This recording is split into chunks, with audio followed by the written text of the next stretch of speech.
Grunties. There, you got that Grunties. one. You were too late. They got that one. Gosh. Hello, hi, and welcome to the stream. It is Sunday. It is Some Other Heroes Day. This is a D&D stream set in a 5e world, a homebrew world of skyships and floating islands and deep magic and strange mysteries and just the right level of chaos. We are queer dungeoneers. We're here to have some fun, roll some dice, tell some stories, and generally have a good old time of it. My name is Lovely old good sunshine. lovely old time of it. Oh, it's going to be lovely. My name is Chris. This is the energy we're going into the episode today. Excellent, I love it. Edwardian paupers. Oh my god. Oh, spare a tuppence for me, syphilis. My name is Chris. I use...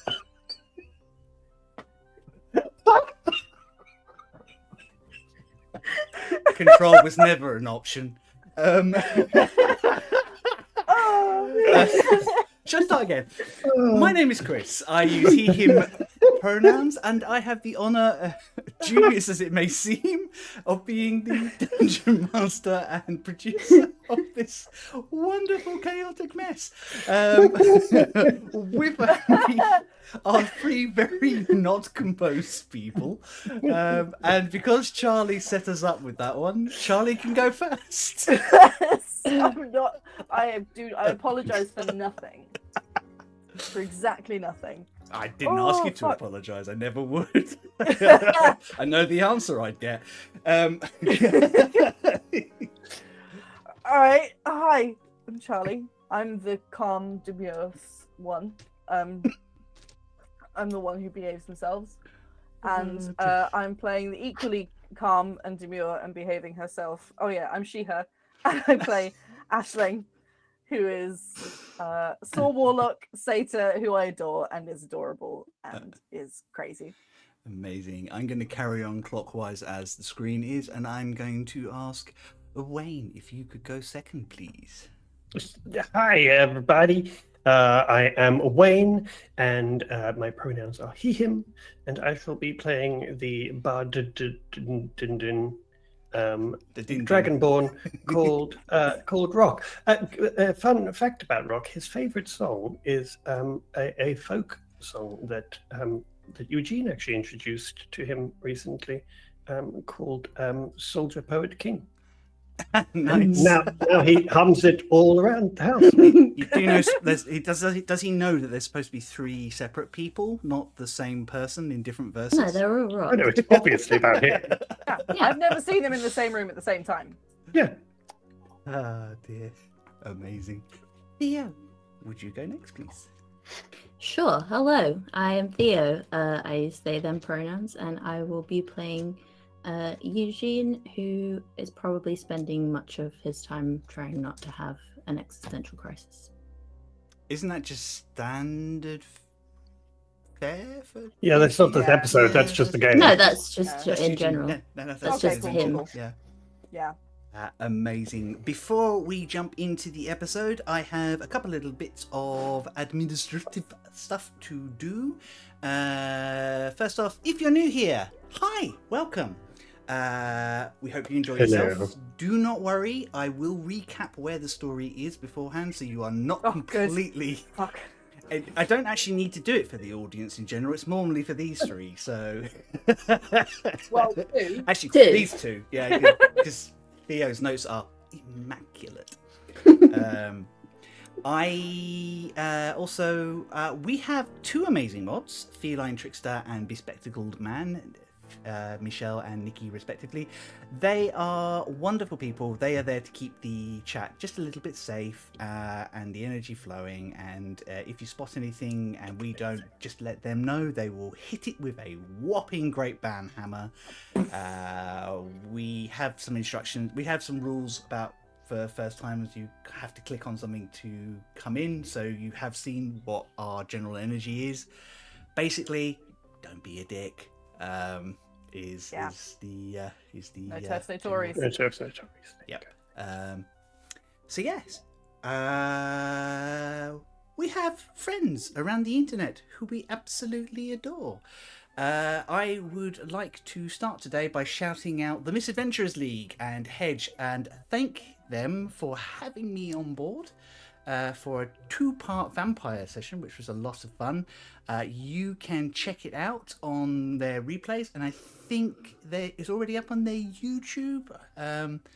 If not, it will be up very soon because I know Hedge likes to get those things out very quickly. It was a lot of fun. It was chaotic in a good way. I mean, we were chaotic. Our characters were super serious, but the players, we were all over the place, and it was wonderful fun and just a really great bunch of people. And I had a blast, and Hedge told an amazing story. So go and check it out. See me play a old vampire for something a bit different. Our second shout out is to our friends Dice and a Slice. If you like Dungeons and Dragons and if you like cake, and why wouldn't you like those things, you can have them together. Our friends Dice and a Slice, the only D&D podcast powered by baked goods. They're in the middle of a very good nautical themed adventure. I think things have got even weirder recently, and we do like a little bit of weird. Yeah, lots of curses, lots of weirdness, lots of humour, and lots of Josh No from the cast. And excellent voices, and they're a bunch of babes. Yeah, they are absolutely wonderful people. We adore them. If you haven't checked them out already, go and do so. Our third shout out is to our wonderful friends at Wicked Game. Join this quartet of Dungeons and Dragons and additional games on their stream. They stream weekly to Twitch. Their current campaign, Walls of the Veil, is just 5 episodes in this week. Very easy to catch up. Wonderful characters, lots of really cool mystery stuff. I'm very excited to see where Lydia takes them. I'm very excited to find out more about these characters. It's awesome. It's cool. And they have launched not 1 but 2 new series on their YouTube as well. Just greedy. No, gosh. Mad fools. One of which is Side Quest, which they play other TTRPGs and inviting other storytellers and games masters to run them through their favourite systems and teach the Wicked Game players some other ways to play. And the other one is a beautiful set of stories set in Lydia's world. So it chill. is perfect ASMR, like beautiful stories. Lydia tells her own stories just in a gentle, calm, it's wonderful. I don't know how to describe it other than it is wonderful, and you really have to pop in. And because It's the story time we deserve. it is the story time we deserve, and you don't need to know anything about the rest of the campaigns or anything, because they're all standalone stories and they're beautifully described. So yeah, And they got nice twists and stuff. As Rooney points out, calming voice, horrifying content Yeah. to lull you to sleep. In a good way, Hey, obviously. given the number of people out there that listen to true crime podcasts to sleep, I don't think it's that bad. Not me. What? Was that Charlie? Were you in that picture and you didn't like it? Yeah, report and subscribe. Yeah. I think that's it. Have I missed anything? Don't think so. Well, actually, one thing. Happy Pride Norwich. It is Pride Happy weekend Pride here in Norwich. Yay. We had a wonderful time around the city. As always, this city never fails to surprise me with its warmth and love and acceptance. As I said on our tweet yesterday, we have some way to go. We know that, but at least having somewhere we can be, where we can be ourselves, is just really heartwarming and absolutely wonderful. It was a really lovely day yesterday. It was Yeah, a it was cool. beautiful day. Oh yeah, Rooney just reminded. I'm doing that again. Thank you so much, Rooney. Our 2-year anniversary is Thanks, Rooney. this Tuesday coming. Yo! And we are having a poolside chat because it's far too hot to sit by the fire again. So grab your pool floats, grab a cocktail and your sunglasses. We'll meet you out on the Sun Lounges here on Twitch, Tuesday evening, 7 p.m. Rooney has already fielded a lot of amazing questions, as have our friends at Wicked Game. If you have questions for us, we have a pinned tweet on Twitter. It's still Twitter. It's not changing in my book.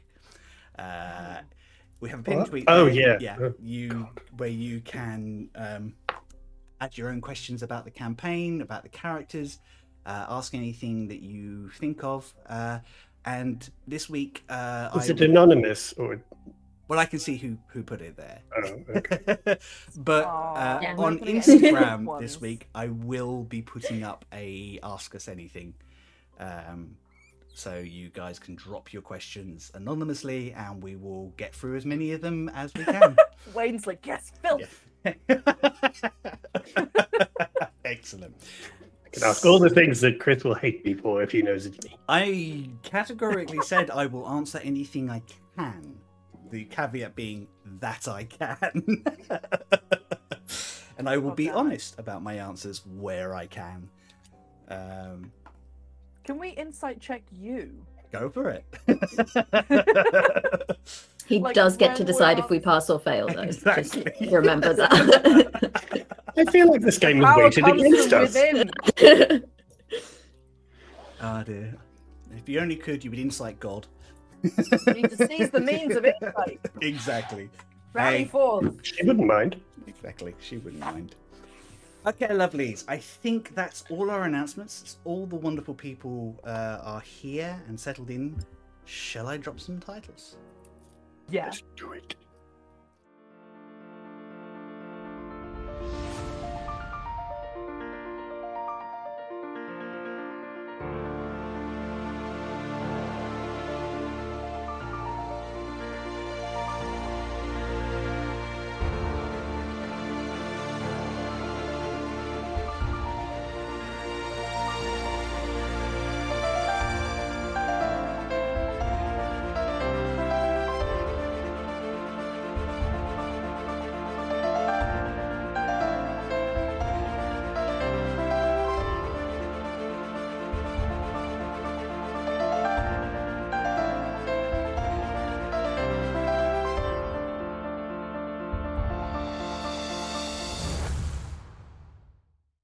And we're back.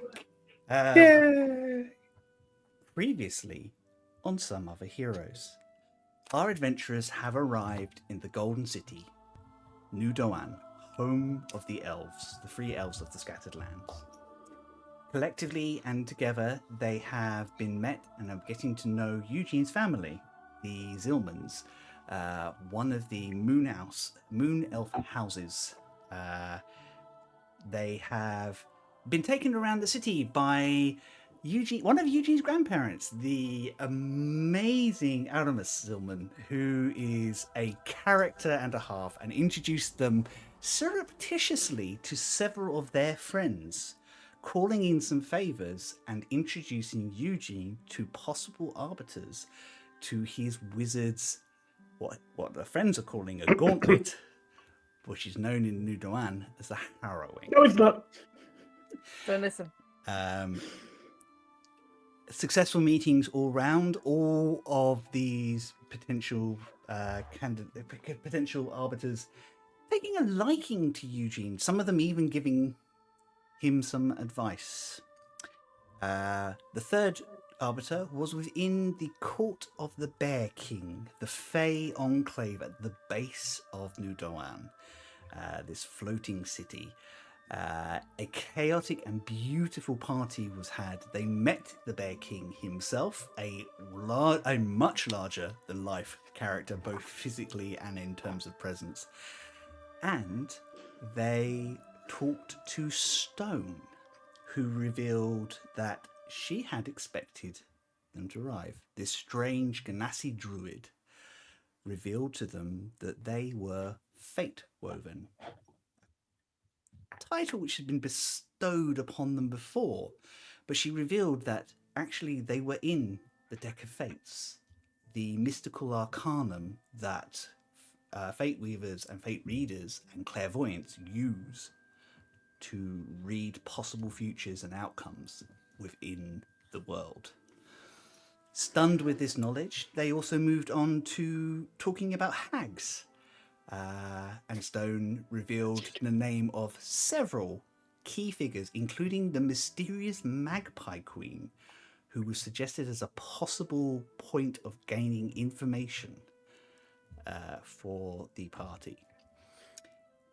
Heading back from the party, getting Aisling to rest a little bit, having imbibed just a little bit too much Fey wine.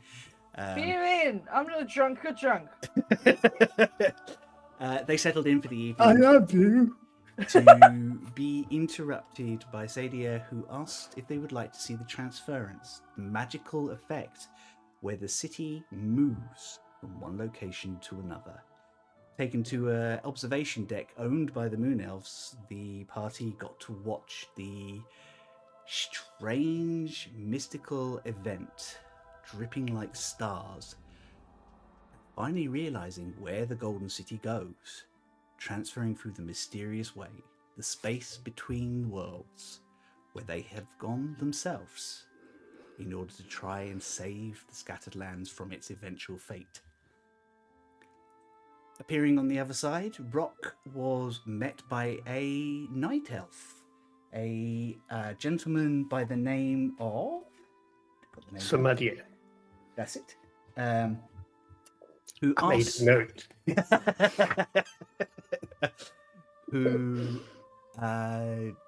asked to borrow some of Rock's, or share some of Rock's memories.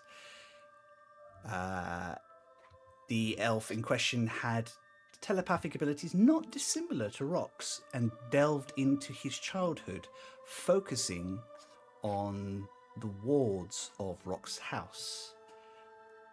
Rock's childhood friends, Milith and...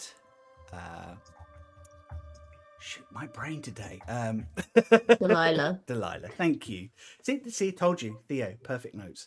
On Milith and Delilah, the two young wards that were brought into Clan Revorkas and raised as siblings with Rock and Cambor. Having fulfilled a promise and making a promise to vote alongside the moon houses, the night elf left, leaving the two friends who were there to ponder what was going on before meeting up with Aisling, who had been escorted back into the manor, and being left to settle down for the night with a promise from Sadia to meet first thing in the morning and have an open conversation about what you need from your time in Nu Doan and what she can help you with. So I think we will pick it up as you guys are heading back to your room. Aisling has had a very different experience. You've kind of watched as long as you can, kind of getting an idea of where you are. You've moved north. About as close north as you can in Nu Doan without actually going into another region. Sorry, excuse me. Yes, so you're kind of settled over a number of small farming islands at the moment. Okay. Probably not somewhere that Aisling has been yet. No, so I'm frantically drawing stuff. Yep. And you're kind of like all around this, and these two seem very quiet. So whereabouts are we right now? I think you're in the estate, probably on your way back to your rooms. Okay. So, that's right. I've been quiet for a while, so it's been like silence. I thought you were just chewing. No, that doesn't shut me up. That's a fair point. Yes, it's been quite a lot for a day.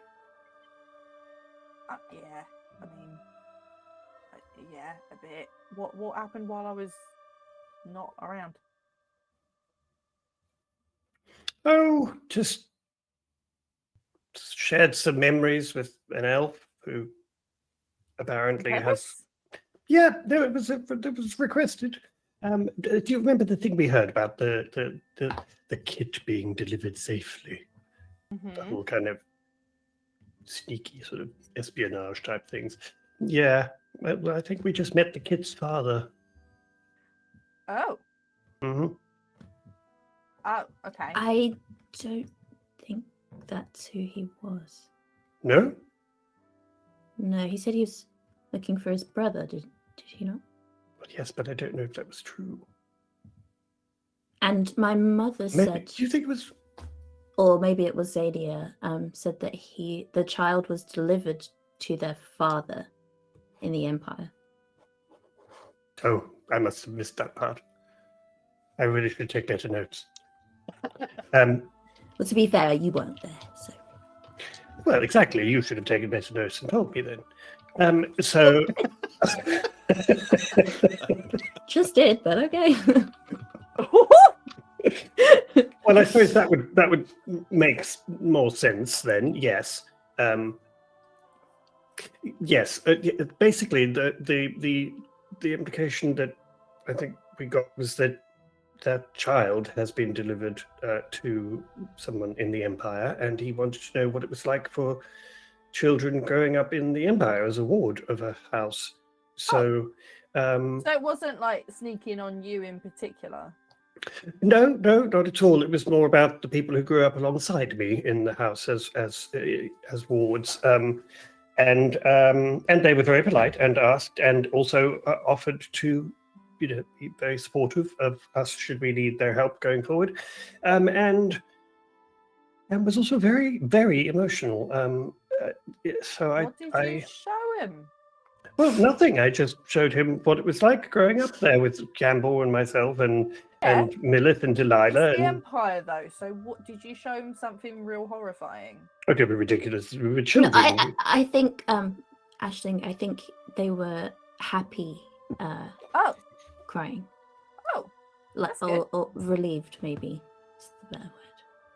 I think Okay. they were just. I didn't poke them with a stick or anything. I mean, No, you normally use your sword for that.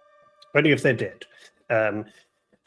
Anyway, yes. So there was all that, which I have to be honest, giving me a tiny bit of a headache. And between that and the Bear King and the stones and the fate touched and the markets and the shopping, and it's been quite a day. So yeah, Yeah, just it's all happened in thinking. one, isn't it? How are you, Eugene? We seem to keep discovering new sort of family members and things about your family that you didn't know. Yeah. It must be quite a Is it weird. like nice or is it different? I mean, yes, both those things. I mean, I guess it's just a lot to take in. But it's really beautiful here, and everyone's been really nice so far. I am worried about the vote thing tomorrow. Oh, it sounds like everyone's on your side, though. Well, yeah, from this house and maybe a couple of others, but there are other houses that will be involved. How many are there? You can make me a history check, actually, Aisling. I think that's Eugene gonna go can real from good. reading, but Aisling knows from living here. I know how many there are in, like, how many moon houses there are, right? Yeah. First Someone roll told with the me. cheese dice. Ashling's cheese dice. Chris got me dice that I'm gonna beauty blog it. That look like little blocks of cheese. They got little holes in the cheese. I loved them. I just couldn't resist them when I saw them. Okay, cheese dice. That's not that bad. 13. 13. Mine's a 19 history check. 19 on history check. Unfortunately, it's higher for Rock because this is a very unfamiliar territory, but that's a very solid roll. 22 for me. 22. I think, Eugene, you've probably read about this, and I think as soon as Eugene kind of sort of implies what the seats. So it's like what different houses might be and how they might relate. Eugene starts talking about the fact that there are different types of elves and they've each got their own houses. You're like, oh yeah, and Eternal Court. You remember, and Eugene kind of pipes in, and this all makes perfect sense to Rock. Because you know that there are different types of elves scattered through the empire, and they have a tendency to govern themselves as opposed to kind of band together.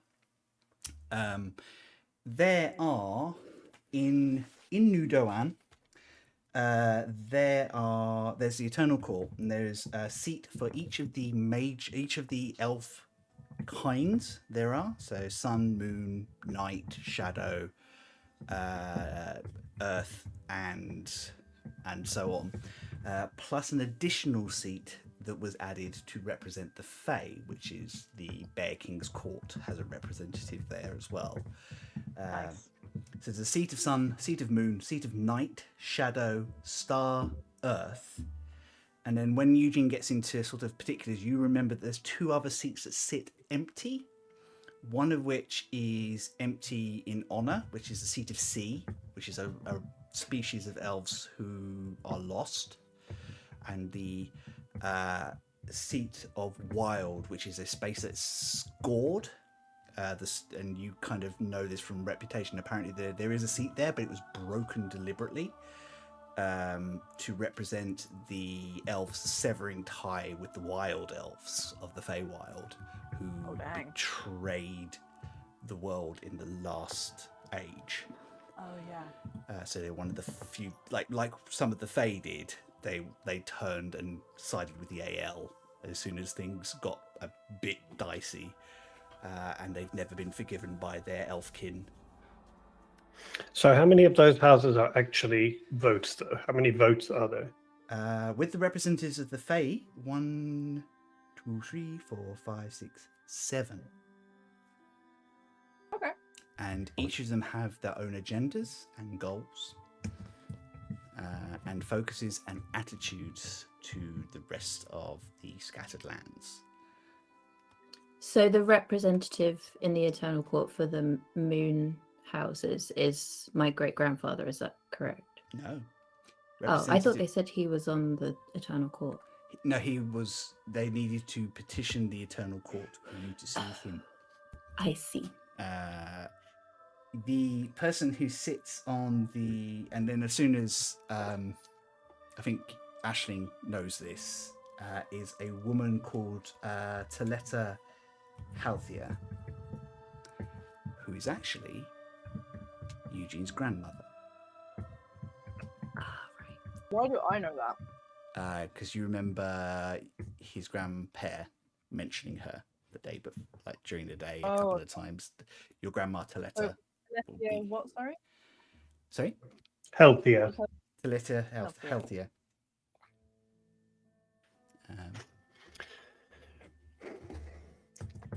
Right. So yes. Well. So the vote is.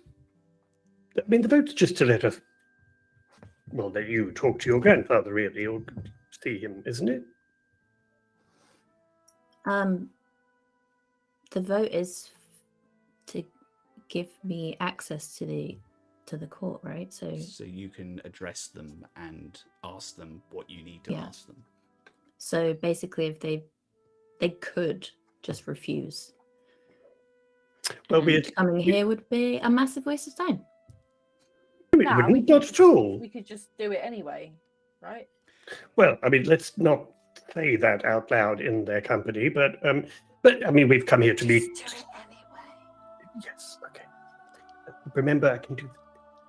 But we came and we met some of your family, and you got to see some of them, and that's very useful. And we have at least, probably 3 of those votes that we can pretty much assume will be sympathetic. So that's not bad, right? It's pretty good. It's good You say it was what, 7? That's all right. Yeah. Besides, how can they say no to you? Yeah, there's no reason to assume that they're going to say no. You've not. Well, they're going to discuss it without You've even meeting me. But you've actively done good things. They know of you, right? Got to. You're famous. I mean, Just hope my grandmother's very persuasive. well, and your family does seem to carry quite sort of considerable reputation here. I guess so. I mean, even your grandpa, I mean, the people were literally clearing the street when they walked through. They're obviously very well respected. He's not here. He can't hear you. They can't hear you. Don't care. I need to say it. I think you've mentioned it once or twice. But I guess we do need to be certain if they will see you and speak to you, what do we need to know from them? Well, yes, and also we need to discuss what we're going to tell my aunt. She wants to talk with us in the morning. Yes, and she said she wants to know what we'd like to achieve by coming here, what we want to get out of this. Where are we right now? Are we somewhere? It's up to you. You're either milling around in the hallway between your rooms, or you can have gone into one of your rooms to kind of sit I and think chat. if we haven't done already, I think Eugene would suggest that at this point. Yeah. I did want to ask, I guess you, Rock, in particular. Do you? Yes, I'll stay here. No. Oh. My aunt doesn't hate you. Well, no, I don't mean with your aunt, but I mean That wasn't my question anyway. Okay, sorry. Yes. I was going to ask what your thoughts were on whether we should mention to my aunt Ashen Rowhurst's true identity.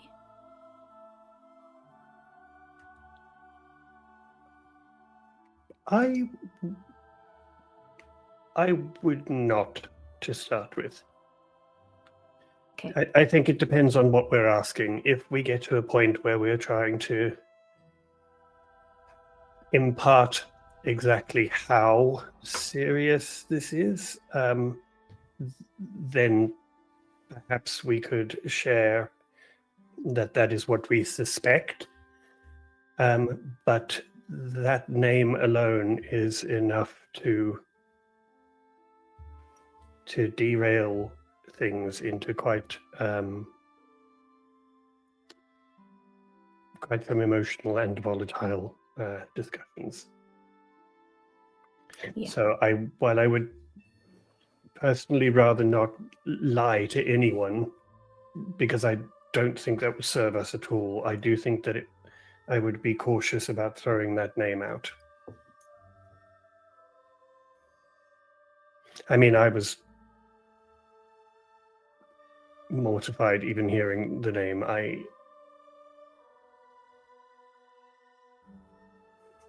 I would be careful. Just What do you know about him? well, he was a monster, really, who essentially wanted just nothing more than power for himself. Felt like so many of those people do, that he had been wronged and made up for it by subjugating and ultimately murdering many, many, many people. Quick history check from Rock, if that's okay. Sure. Yeah, boy. That would be history. History. It would be an unnatural 20. Dirty 20. That's very much true. He particularly, from what you've gathered, he definitely seems like he believes that he was wronged. Possibly, and you kind of delve into your own history lessons, and some of the things your father was always very good about imparting on you is making sure you read between the lines. Prior to his fall from grace, he was something of a weapon and a favoured weapon of the Second Emperor. It was only when he became politically difficult that the tide turned to him. Yeah. So the Emperor was happy to use him while he Well, was he'd be serving a useful. purpose, and then when he started becoming too visible and too When people ask difficult. questions about, or once those places that had been subjected to his invasion were brought in and started to complain about the treatment, it became very apparent that they needed a scapegoat for the war crimes that had been committed in the Emperor's name. Mhm. So I think irrespective of him, you can kind of understand why he is pissed. Yeah. He's an awful And person, but he has a right to be angry, if that makes sense. Yeah. The problem is that his anger was taken out on literally by genocide. If his anger was simply at the Empire, that would be understood. But taking it out on innocent people, it's just beyond me. But as I say, if it gets to a point where we are not being taken seriously, or the threat is not taken seriously, I feel like that would certainly make it clear that this is not someone who is simply trying to win over a small fiefdom somewhere. This is someone who will not hesitate to destroy. So yeah, great. But everyone has said that your aunt is trustworthy. So as I say, I do not wish to lie to her, especially after how kind they have been. So I guess we just need to see what is asked directly of us. Yeah. My mother said, well, when I asked if she was trustworthy, she said that she would do anything for family, but she would act in Nu Doan's interest. Which could be difficult if we are ever in a situation where they do not feel that acting is in Nu Doan's best interests. However, if we can convince them that helping is in Nu Doan's interests, then I'm sure your mother is not alone in genuinely caring for Nu Doan. Mm-hmm. I mean, it's a pretty spectacular place. Yeah, it is very cool. The white and gold, it's beautiful. I kind of wish that Evelyn could have come. Well, It feels weird to be here doing this without her, kind of. But they said you were always welcome. Yeah, so... I mean, she's welcome. I can know back she could again with come anytime, but yeah, just, I don't know, just feels weird to be here without her. Bakery head on at the moment anyway. She wouldn't have appreciated Oh, it. I know she doesn't care, but Eugene does. Why don't you just bring her back? Yeah, when it's not like an emergency. Yeah, true. And we're sure we're not going to get thrown out at the I've mention got of... an idea. You could trick her. Tell her she could franchise here. That's not a trick. That's like good business advice. I really am not very good at this whole thing, am I? I'm going back to sleep. That's like actual advice.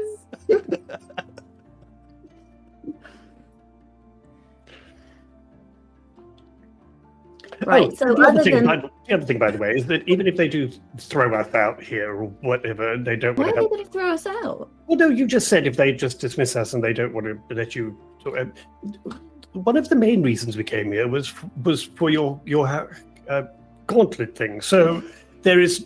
So if we just manage to achieve that, I think then we will have done what we really... I mean, that is great, and obviously I want to be able to access higher magics, but we really need to find out where the temple is. That's the reason we're here. If we can't find out anything about the temple, we kind of have no real lead on where to go next. But we do have an entire research team of, 300-400 people now living in the house and... Yes, but if the information about the temple can only be found here, it kind of doesn't matter how many people we have on the research team unless they happen to be elves. No, I agree, but perhaps there is another temple that we would have to focus on, or I don't think it's the end of the road, but it would certainly make a huge difference because this is the only direct tie, as far as we know, that a living person has to a temple that they were personally involved with. Right. Which But in we've only itself just seems started. really We've only bizarre. We've only just started being here, guys. Like we've been here what, like 24 hours or whatever. I know, That's and you've not- been drunk twice. Yeah, exactly. So it's great, and it's not. It's. We've got plenty of time. Okay. I don't feel like we do have a lot of time. I'm starting to get a little anxious. There's just.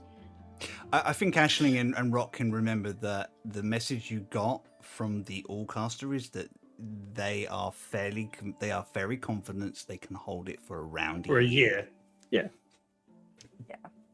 I think Rock Yes, but there's other things happening. Don't forget. Rock's you know, just going to put his hand the on Eugene's shoulder and giant- say, yes, The but... giant lady with the many arms who was telling me Okay. that it's very important that I What? find Who? out who Thronesblade. Oh, yes. Yes, but the point is we're She said they here. were running out of time and that there was going to be a war in the realm of dust and shadows if we didn't find out who had Throne's Shield's body and stop them. Yes, And we but have no idea where they are or how many of them there are or what they're doing with the bones or Okay. Eugene, don't make me cast silence on you. okay.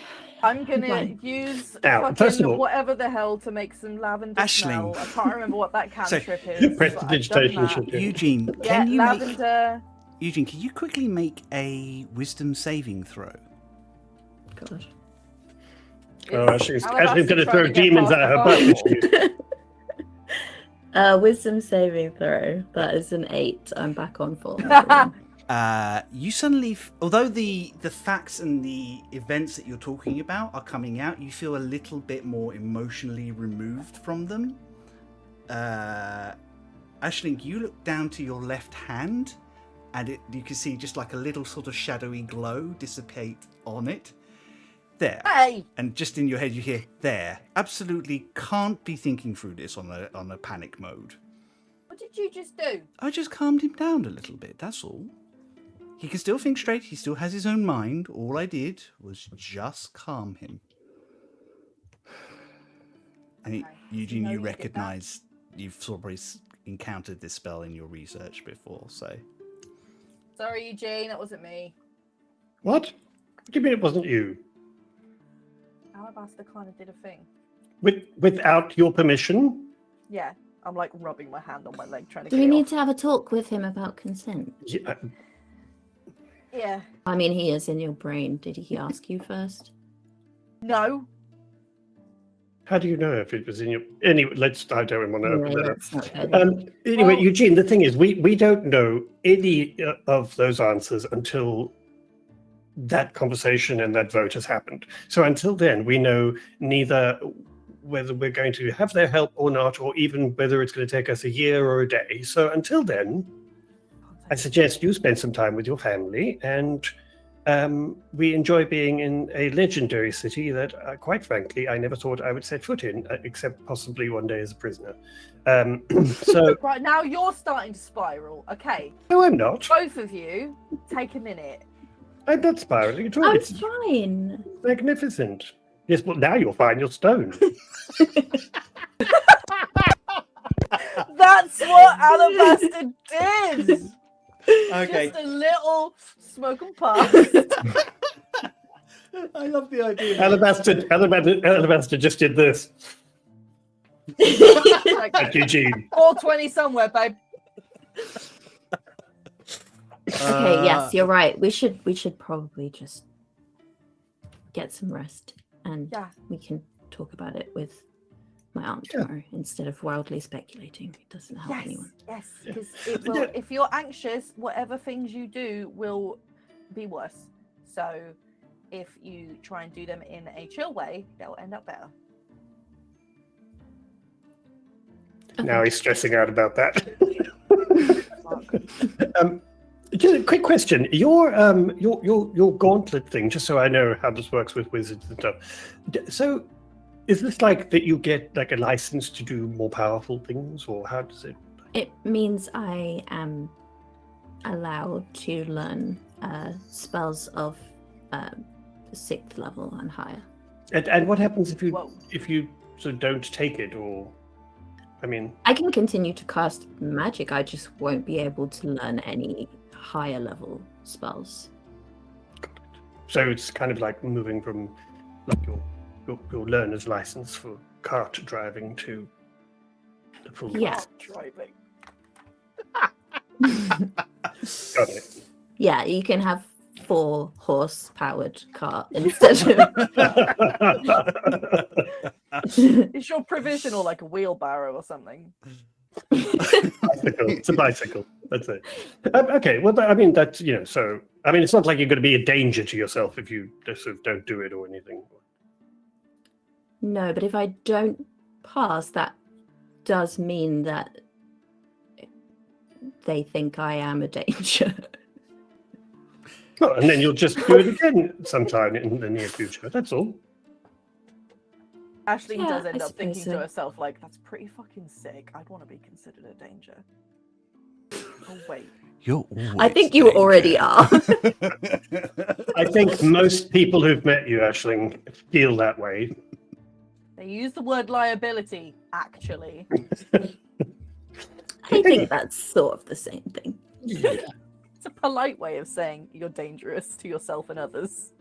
Anyway, Aisling, we've just seen the transference without you getting arrested or passing out. I know! It was so cool! And we went through the ways. That was I know! interesting. Yeah, interesting. It's Slash. amazing. I went through the ways Terrifying. and didn't see anyone get dismembered. I was just thinking the same thing. As soon as I recognized where we were, I Happened was. to you guys when we were there. Well, as usual, you had a bloody lovely time, didn't you? You met some new boyfriend, and Yeah, you meet hot people, we see heinous crimes. Well, sorry. Nah, it's all good. It's all good. Anyway, yeah, it was very cool watching that without getting arrested. Yeah, I really, really need to know how that works. all I can think is the amount of magic that it must take to move something of this size through the ways. I struggle to fathom, to be honest. And it's like a regular thing. And there's as well. another version of Nu Doan in there. What's that about? I don't know, but I have to know. I cannot live my life until I find out what the hell is going on there. Okay, I would- DM I wouldn't- note, Right. it doesn't look like Nu Doan. It's just another beautiful golden city. Oh, coming after Nu Doan's vibe. Wait, there's another city in there? Yep, you've seen another Yeah, the city. Golden in there City. twice. One of the Sorry, ones you Rooney- saw Rooney, last time you- was Rooney, definitely you Nu are Doan, correct. and there's another city you have seen twice now. Do I know of any stories or legends about another city that... Oh, yeah. My storybooks. Roll me, and I'm going to let you bard this. Roll me a charisma history check. And So what do I add to that? roll your charisma. So add your you add your charisma modifier, and if you are proficient in history. Which I am. So my brain just went vampire for a second. I was like, oh, you just put your dice pool together. No, that's not Okay, how well, let's- D&D works. That's a 23. Oh. So there are some very old songs, and they're mostly sung by humans about the First Empire. This is kind of like cultural mythology for humans. They believe that they are all descended from the first peoples of Erevis, who lived in a great city. But the name of the city is lost to common knowledge, and it has different names. Some people call it Sidor, after the Sidoric Forgeborn that have been found since. They claim that there's some theologians who, some archaeologists who think that maybe the Sidoric born artificial folk were created by the very first civilization. There's another name that's thrown about occasionally, which is Corda, the first city of Corda. Another one is Mythenir, which is the lost, which is ties to another legend, which is about the lost kingdom of Mythenir that fell because of pride. Got it. Okay, just so that I have a random kind of thing, because I'm sure there are other cities in various mythologies that are, rumored to have popped out of existence or whatever. But it just, I just wondered. The Giant Kin talk about. I mean, you're kind of thinking along this line. Giant Kin talk about the loss of their home, the Steadings and their home, and even the elves. There's rumors that Nu Doan is not their first home. But then it kind of lines up with a civilization that is basically made up of refugees from another land. The entire of the scattered lands, wherever you come from, they're all refugees from below. Yeah. Anyway, I don't think you should really get too hung up on finding out that yet. But let's do that once we're sure that this is all safe. Yeah. Okay. Yeah, good. I just got to get my library card and then. Oh yeah, shit! How is that not the first thing we've done? Well, I've got to wait until the voting. You have to get a vote to get a library card. Shit, that's an intense library. I know. It is. I don't know whether I'm I hate to bigging find it out up too much in my mind, but it probably is the best library in the Scattered Lands. So I'd hate to know what their late kind of a fees big are. Don't worry, I will never leave. So the elves, they live for centuries. It's not that bad, actually. I just kind of expect people to have it for a couple of decades. Oh, fair enough. So when is the actual vote? Tomorrow? Tomorrow, which is why Sadia wants to speak with us in the morning, I think. Okay. So I guess, yeah, we need to make sure we impart to her how vital it is that we talk with my grandfather. It will help, because you remember Sadia was one of the people that was in the meeting of nations that Rebecca called together, so she understands what happened on Parshkik. Yeah. So that's probably one of the reasons it's been so easy to get her on side, because she's seen evidence of what happened. So I saw the receipts. Yeah, she knows it's real. The threat is real. So it's just whether she can convince the rest of the Eternal Court, her and her family can convince the rest of the Eternal Court that it's a big enough threat to Nu Doan to warrant their intercession. I think also when talking with your aunt, we should probably also ask for any insights in terms of what would sway the others to vote in favor. If they're more concerned about safety or about power or about isolation or whatever, can we at least know that so that it may help us to make an argument for them helping us? But what time is the vote? Like, have we got time to do a full-on campaign to all these people? No. I mean, but during the vote, they're not just going to rock up and vote straight away, are they? They're going to discuss it first. Are they? Well, no, they'll meet and discuss, and then they'll say whether they're in favor. I guess. How are we going to participate in that? Oh, we don't. We're not allowed to even step foot in the court until we have their permission. Yeah, but I mean, if Auntie Z needs sort of reinforced arguments about a certain thing, we can then help with that. I would think, perhaps making some suggestions, or perhaps making sure we don't mention certain things that may trigger their anxieties. I'll shut up then. Well, yeah, that's my other question. I mean, this is of like what we tell Sadia. Do we tell her about the box? What does she need to know?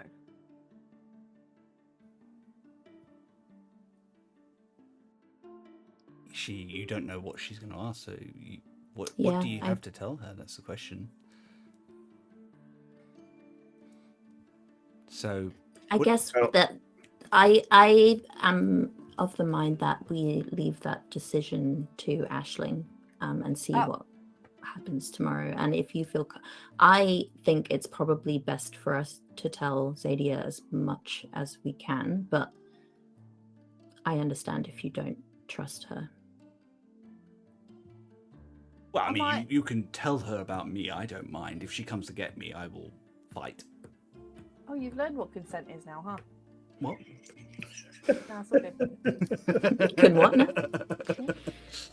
Can what now?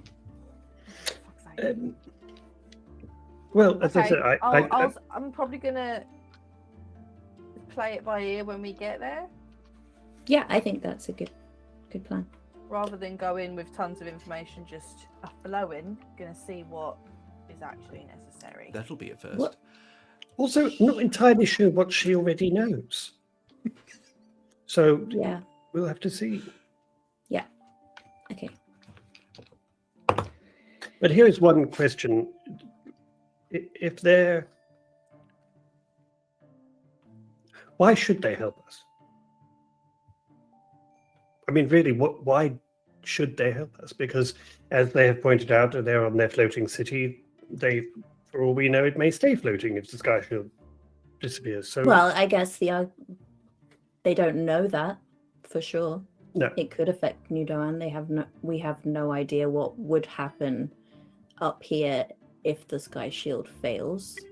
I mean, it could change a lot of things. I don't think they're gonna thrive in isolation, are they? Like, they've not got everything. Wherever they end up, there's always trade going on. What if they miss out on a resource or something that they need? Plus, there are many elves who are citizens of Nu Doan who are not in Nu Doan, who will be affected, obviously. So what would they do? Recall everyone and then steal loads of resources, or what? It's like a logistical hellscape. They might as well help. Yeah, I think most of the... I mean, from what I've gathered already, particularly the Moonhouse seems to be of the thought that they want to be a part of the world, not apart from it. Yeah, which I just hope the rest of them think the same way. Sorry, what was that? I dozed off for a minute. Oh, welcome back. Pay attention.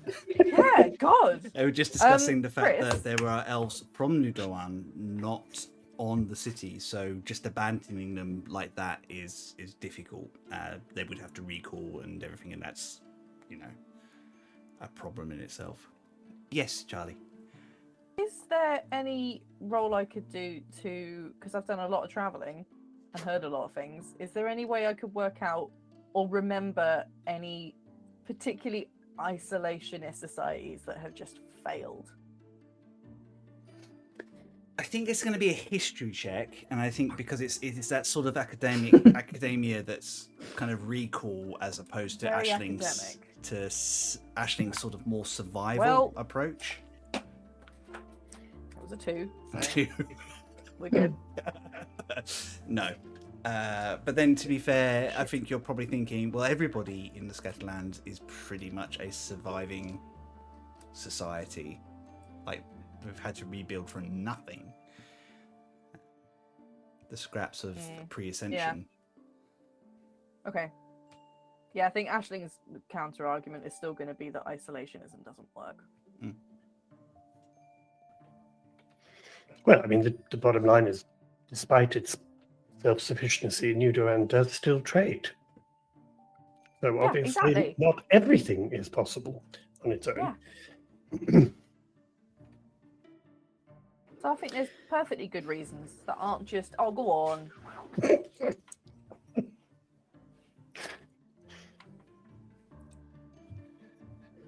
Well, let's see what your aunt needs to know, because there may be specific things that they would want to know. Mhm. Yeah. Are you guys going to crash for the night? Anything else you want to do before you settle in? I would like to spend some time starting to learn Private Sanctum, but it's going to take 8 hours, so I'm not going to do it all at once. No problem. Because I would like to sleep. Probably need to be alert Coward. the following day. Yeah.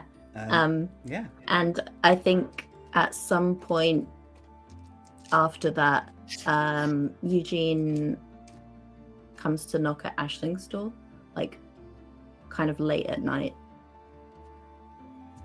Because he knows that she'll probably be awake because she doesn't sleep. She's just sitting there staring into space. That's when I'm awake, normally. Alabaster and She doesn't Aisling sleep, she just... have been circling the naughty words in books. Yeah, I've been teaching Alabaster. I've got some fucking kids' board books out, and I'm teaching Alabaster things. Eugene just had a real twitch there at the idea of him writing in books. Oh, I'm sorry. They're not yours. You can't write it. Anyway, I'm really sorry to bother you, hi. and this is probably silly, but can I sleep in here with you tonight? Yeah. It just feels weird sleeping alone in that big empty room. It is huge, isn't it? Yeah, I've always, well, growing up, I always shared with Evelyn, and since we've been on the road, we've kind of always shared, sort of. So I don't know, it just feels kind of empty in there, and I wondered if you'd mind if I just slept in here. No, come in. Look, we'll get cozy. We'll get it all cozy. And Aisling sort of like sets up like a pillow fort / den for Eugene. Yes. Amazing. Fully cozy as shit. Just builds it all up because she's not going to use any of the bed stuff. So yeah. So you're not going to give me the bed that you're not going to sleep in. You're going to set up a bed. Yeah. On the floor. No, you don't need the bed. Ugh. No, that's lonely, horrible place. We're gonna have a fort, and she's gonna build you awesome little situation in the corner. Nice. Love Thanks, that. Ashley. So this is the west wing, and this is where you can put your books and stuff. And then this is the east wing, and this is for sleeping. And then this is the chill zone also for drinking. And then the rest of it is freeform, and you can do whatever you want with it. Okay. Are you talking about the room as a whole, or this tiny tent? Just your fort. Right. Okay. Yeah. That's a lot to fit into this. Thank you. Yeah, That's great. No worries. It's all good. Okay, I'm gonna. And she leaves like a little soothing hot drink of some description. Yay. Wouldn't advise drinking it without smelling it first. Charlie doesn't trust her. Right. And then I'll go. Can I insight check the drink? Insight check. I think you can have Drink a ain't survival trying to hide check shit. against. What's your AC? Shit, that's not good. Survival. What is my survival? That's a 4 total. A 4. I mean, it could be tea. Who knew you could drink cheese through a straw? Ew! No, it's definitely a sweet drink. Ew. Aisling tried. I mean, Eugene appreciates it. Yeah. It's hot water with cinnamon sticks in it. No, just sticks. Just regular sticks. Yeah. Yeah. That's what Off really the house plant she found in the corner. Yeah. Tea is just leaves. Right? It's true. Pick any leaves. By that logic, yes. Yeah. Right, I'm gonna chill out and I'm gonna try and be really, really quiet so Eugene has a nice chill time. Miraculously, I think the Sorry, Ashley tiptoeing across the floor in her hooves. clip. Okay, all right. Clip. I have constructed little slipper wraps. You fall off of I ladders. suggest I could wear earplugs, but yeah. I've constructed slipper wraps, so I could cast deafness on myself. It's fine. Amazingly, you do manage to fall asleep. All the three of you can take a long rest for any spells or anything you might have used Yeah, boy. the day before. You all wake up relatively early. It's a good amount of light coming in through the window. Oh, also, sorry, real quick. Aisling totally gave Eugene the bedroll.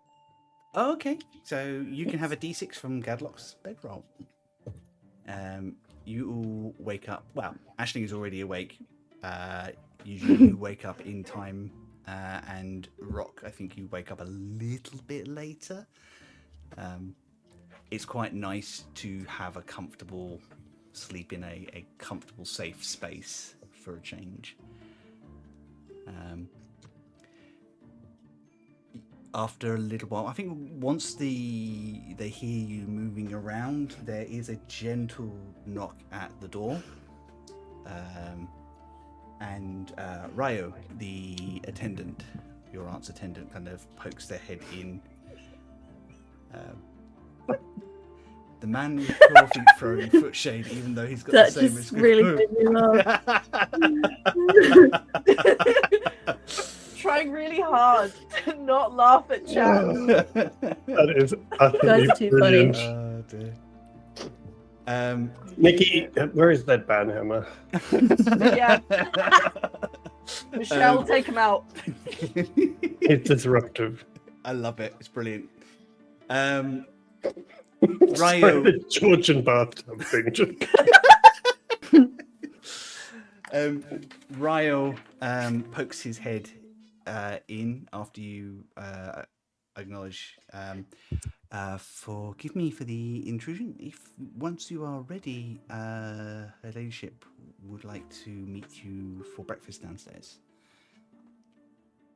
Right. Yeah. That screaming outside is not us murdering Murder. children. They No, just you're sound right like here. You get someone else to do it. it. They don't stop that day. He was going to be screaming for murdering children later. Yeah. You guys get yourself ready. He is waiting for you at the end of the corridor patiently and guides you down to not the biggest dining room you've been in, but like quite a nice space for kind of like a large family to meet around. Like a ash wood table that has with like gentle lilac spread over the top, and toasts and cheeses and grains and milks and things for just like a general sort of continental style from our perspective breakfast. Pastries? Any pastries? Some pastries. I mean, it's not, you know, Evelyn's, but it's good. I think Rock's just like that to Eugene. You probably should have brought Evelyn. There's a lot of juices and fruits and meat cuts and things like that for whatever you need. And sitting at the end of the table, reading a large tome, is an unfamiliar moon elf with deep lilac skin, red hair, very nearly the same colour as Eugene and Evelyn, which is just greying at the temple with a few streaks that run through. A very sharp features, and then kind of, I think you all have to double take because for a second you think it's Valindra, and then you realise, oh no, she's slightly different, sharper around the jaw, but a bit harder in the face, not in a grumpy sort of way, but just kind of just a little bit more aware, and she's kind of looking at you over the top of this tome with a slight glint of mischief in her eye.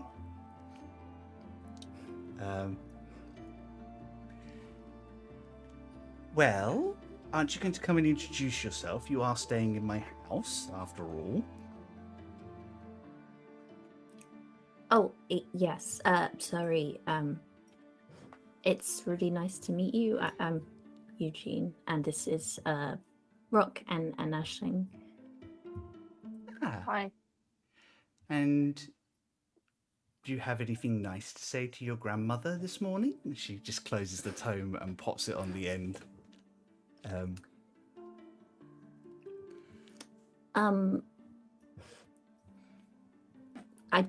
Oh, do stop teasing the poor lad. Your grandpa kind of wafts in from outside with just like a little rack of what looks like elf bread that's been lightly toasted.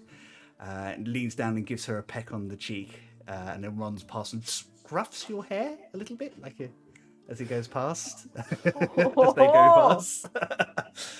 Don't be mean to Letter. You can see that he hasn't met you. That's not fair. Besides, I'm the one that teases. You're supposed to be the sensible one. She actually hooks her tongue out at your grandpa. She goes and goes. God, they're adorable. She just reaches out a hand to kind of bring you into the chair next to her. Yeah, Eugene sits down. Well, I'm going to have to tell Valinda off for keeping you away so long. And I am going to have to tell her off for not feeding you enough, quite clearly. Wait, what do you mean? From where you're sitting, Ashley, you can see your his grandpa just roll his eyes and just settle back in his chair. But it is very, very nice to finally meet you, Eugene. And Rock and Ashling as well. Thank you for accompanying my grandson on this visit. Hi. Well, thank you very much for your hospitality. Not really had much of a choice. My daughter does run the house, but it is nonetheless a complete honor. She has this kind of like soft voice that somehow manages to carry without having to shout. She's gonna be Ashling's mum soon. So Ashley's going to go sit on the other side of her. Hi. So, how has your trip to Nu Doan been so far? Yeah, wonderful actually. The city is beautiful. Yes. I mean, it could still do with some perfection in like engagement, support, some outside influences, but that's just my house's view on things. Others feel differently. Yeah, so I hear.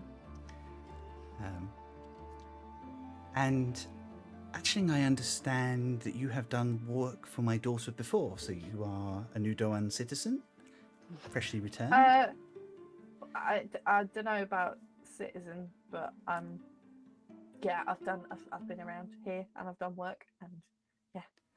And my daughter tells me you are an expatriate from the Empire, Master Rock. Yes, I am. But I've been travelling for many years, and now live in Cloudscan. Free Nations are one of the places that I would like to visit as soon as my duties allow me to do so. Well, you are very welcome here. You are very welcome to my state. Admittedly, my daughter runs it, so I will leave it in her hands. But I wanted to just wait a little bit to actually say hello and get a chance to let you see who is going to be talking to the Eternal Court on your behalf today. Yeah, thank you for doing that. Oh, it's my pleasure. Least I can do for my blood. Could you tell us exactly how that process works? I'm obviously very unfamiliar with how it all works. It's a quorum. We debate the pros and cons of every situation put before us. Most minor things are held in lesser committees, and only the major things are brought before the court itself. Based on that, we vote on our feelings, what represents our people, individual groups. Woohoo! Raid! Thank you for the raid. D&D Live presents. Welcome to the story, lovely people. Hi, People. friends. We are in the middle of the Golden City of the Elves, and our friends are getting involved in some politics at the moment. Yeah, but Yeah. we're gonna. Yeah. And she smiles and goes, "It's a good question, though. In the event of a tied vote, the Sun seat has the last say. It doesn't happen very often. Why do they get the last say? Technically, but you'll find a little bit more about Elven history, but Nu Doan is technically their city. We all just live here." Can I ask, are there criteria by which things are evaluated in terms of being good for, or people voting in favour of it? Is it just whatever each individual house feels is important? It has to represent the people that they represent. So in my family's and people's interest, we primarily focus on that which will bring more knowledge to the world, and that will open up opportunity to people who share and seek that knowledge. Okay, so it kind of makes sense that you guys are more leaning towards the Absolutely. less isolated version. Generally opposite to us is the shadow elves. They tend to like secrets and to keep things. It has always been their responsibility to keep elven kind secret, protected from the enemies we may not even know exist. And night elves, who I believe you may have met my equal on the council, they tend to flip between the two. They haven't had the easiest ride of all the elves, so they tend to keep their own council. I'm assuming you're kind of more worried about which have more isolationist tendencies. But that does seem to be the major objection that would need to be overcome. But I mean, if there are any other major concerns that we should be aware of, that would be helpful, I guess. But Well, your first threat is always the Sun Throne. Sun. Why? They tend not to like to open the gates to anyone outside. Oh. They see it's their duty to guide elvenkind as a whole. The most unpredictable is the Star Seat. Nobody really ever knows what they're going to do or what they're going to say. They tend to bend on a whim. But that comes from having one eye always on the sky instead of down to your feet. is there a gallery for the debate, or is it a closed debate? Today's debate will be closed, but I will be pushing for a small welcoming of committee members and those affected. I should be able to get you information back by mid-morning. If that's going to happen. But I understand my daughter is going to be entertaining you this morning and seeing what other information she can gather for you outside the remit of Nu Doan's home. Yes, she did ask for a meeting this morning. There's a quirk. She did pick up on the interrogation thing, and there's a quirk of a smile. And she just kind of leans ever so slightly closer to you, Rock. Oh, yes. And she always gets what she wants, so be careful, Master Dragonborn. Right, well, and she stands. It was a pleasure meeting you all, and I look forward to having more time to have a proper conversation with you all.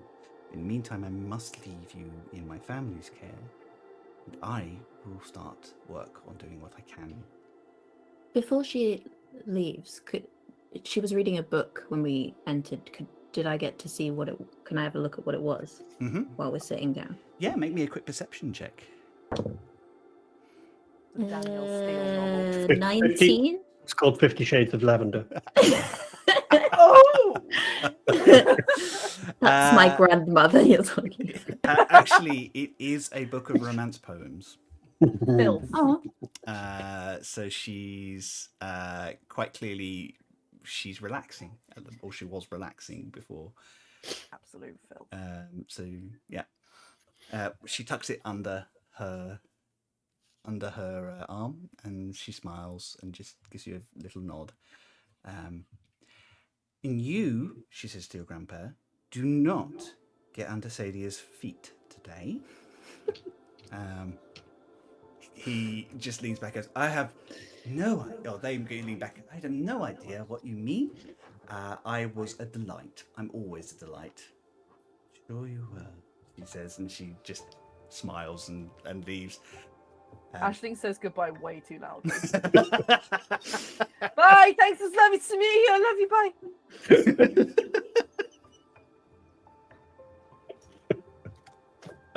Oh, good. Well handled, Aisling. Thanks. I love the fact that Ashling's never had any consideration about being adopted or any parent figures until you've arrived here. They've taken all the boxes. Amazing. Aramis kind of gets up as well, wanders over, just squeezes Eugene's shoulders gently and gives you a little hug from behind. Right, well, if the ladies of the house are telling me to get out from underfoot, I better get out from underfoot. yeah, I don't think I would want to be on either of their bad sides, honestly. It's so much fun, though. If there's anything I've learned from my mother, it's that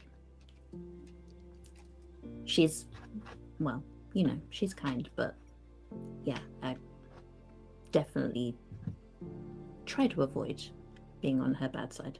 We've seen her in battle. Is it a saying my mother used to say?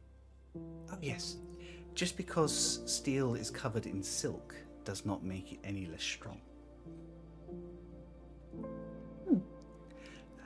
Anyway, have the most wonderful of days.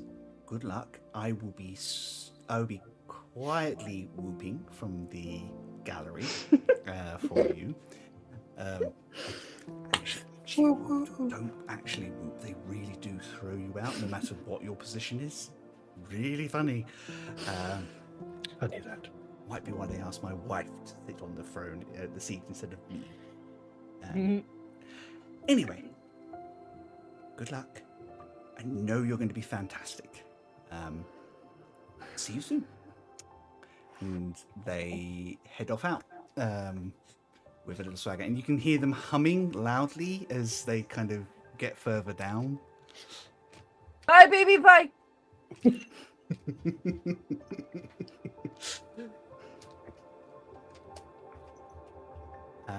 You are left on your own for a little while. Have a chance to chat amongst yourselves if you need to before Sadia arrives to gather you all about half an hour later. Aisling will check in with Eugene and see whether, you know, he's feeling okay. Like, did you sleep all right? Oh yeah, thank you. The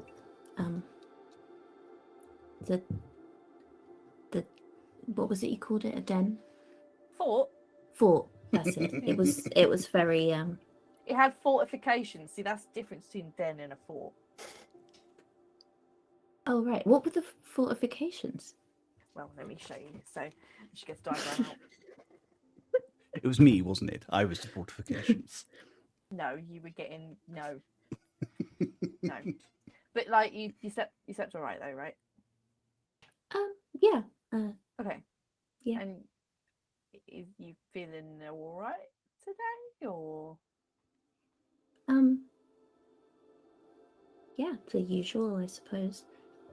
Oh no.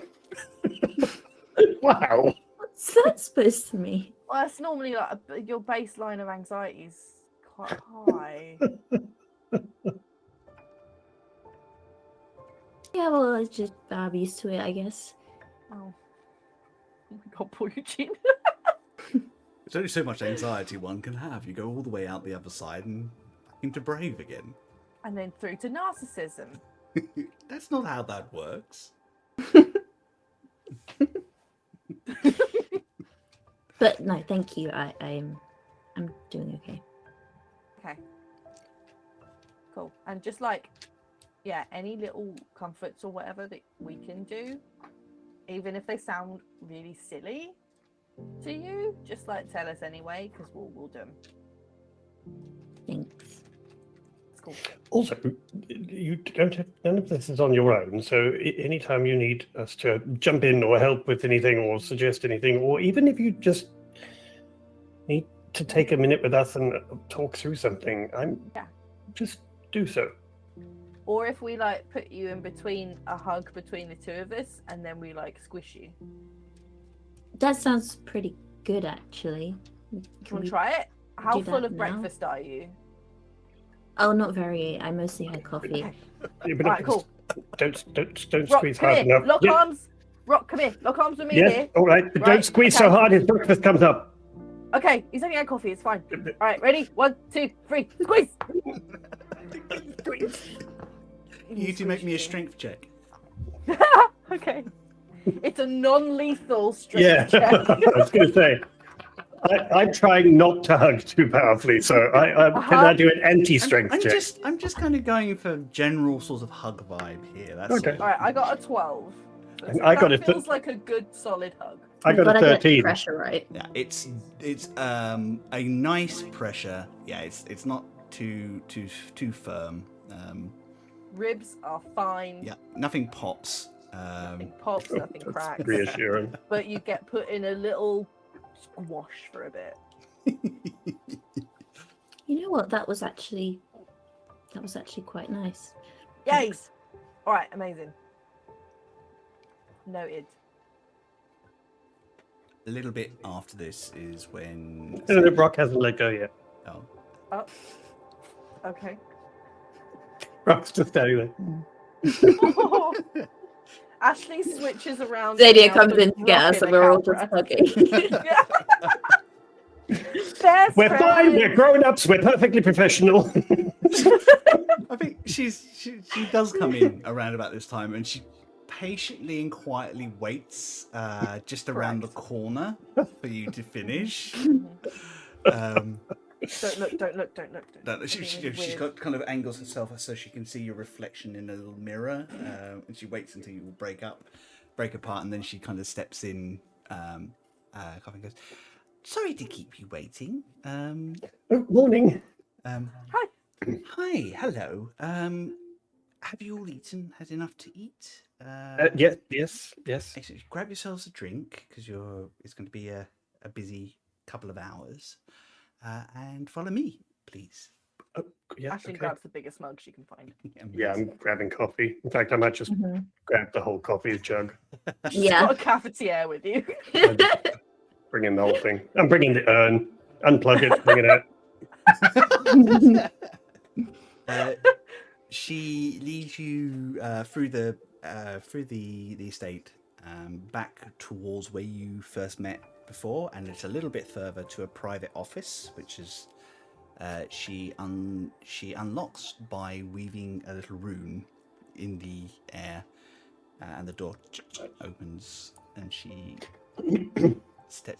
offers you all inside. Inside is a tidy but busy little private area with like 4 chairs to sit around, a desk off to one side with a load of like notes already written in something like a cipher, which is a bit difficult to read. I think, Aisling, even your skill, kind of the way it's written, it's kind of deliberately done to stop that sort of skill from being able to read things. Ruining all my fun. Yeah, you can read it, but it's all gobbledygook. It's kind of like terms and things like that. Almost So like she can read it. It's just outside her vocabulary. it just doesn't make any sense. Just got big words. It's not Yeah, big they're words. big There's lots of words. small words that aren't in the right place. There's a syntax that doesn't quite match up and things. She motions to the comfortable chairs to sit, and she takes up residence in one of the others. And she goes, right. Obviously, I know about what the difficulties the scattered lands face at the moment. Sorry, before we go any further, I don't mean to alarm anyone, but are there sort of protective wards on this room? Rock, Yeah, you're good in a point. wizard's study. It's just rude to assume there's not. Right, fair. Okay, apologies. Sorry. Yeah. Okay. Just before we start, I had a quick question. I've been wondering about what sort of wizard you were. My mum and Per, they're blade singers, and I just wondered if you What's your were sign? too. Oh, she claps her hands together for a second, and she goes. Sorry. Keep that sound together. Ashling just burst into applause. And she Bravo! says, Barnabas, if you would be so kind. And you see one of the books on her desk hovers out and opens, and inside is the kind of like the spectral form of a ferret. I thought the book was called Barnabas. Which kind of looks you all over and goes, are these they? Are they the ones that we're going to help? Yes, Barnabas. Excellent. God, I love I have, Barnabas so have Oh, waited no. so long to be of use to outsiders. Hello, I'm Barnabas Fold. Hello, Barnabas. I'm Eugene, and this is my friends Rock and Ashling, and this is my familiar Pocket, and he'll get Pocket out so they Celestial can. familiar, amazing, that's so wonderful. And the book actually with Barnabas looks like he's walking, and the book floats along. Oh my god! And it just settles on Sadia's hand for a second. Barnabas is about. I will just grab. So the book Banana is for about scale. this big, Banana for Barnabas. and Barnabas probably stands about this tall, so proper ferret-sized. Oh my god. He's your proper ferret. Yeah. In life, Barnabas was a gnomish wizard whose soul got trapped in the book and has agreed to help. Came to our library when I was a girl and agreed to help me learn magic. We found ourselves bonded, so I am what is known as a scribe wizard. That's so cool. I knew I wasn't the only nerd in this family. Oh, you found one. Yes. Technically, the others are nerds. Well, they're yeah, just but they're like nerds. sword nerds, and I just don't get that. Sword nerds. I mean, swords are, like, they're really cool and stuff, but like books are cooler. Don't do Just saying. introvert and extrovert. It's sword nerd or book nerd. Yeah. Well, your grandmother is an evoker as well, so big family of wizards. Not all. One of your cousins is a knight, and one of your other cousins is a what do you say? Landscape architect. Wow. Okay. So Hey, is that a question. workload? Yeah. We're Per all mentioned- creatives. You can't catch it.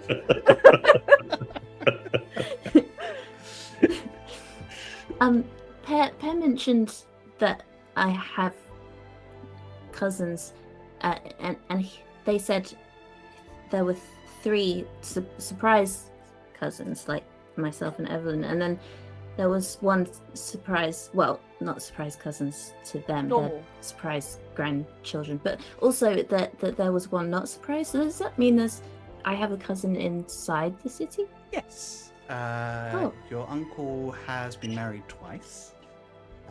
Once to a human woman, once to an elf. Your cousin Angelis Graf, half elf, is within the city. But your other cousins, Instilla and Warren, are out doing their own thing in the world at the moment. Backpacking around Europe.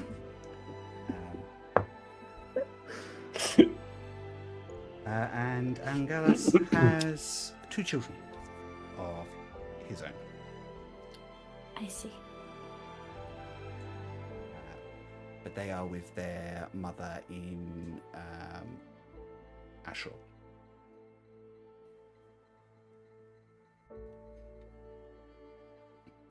And forgive me for asking. Oh, you must have so many questions. Please lay them Oh, all out. on a good day, I've got a lot of questions. Well, I guess my 2 most prominent questions at this moment regarding family, I just, no one's mentioned her, but my great-grandmother. Mariana Hale.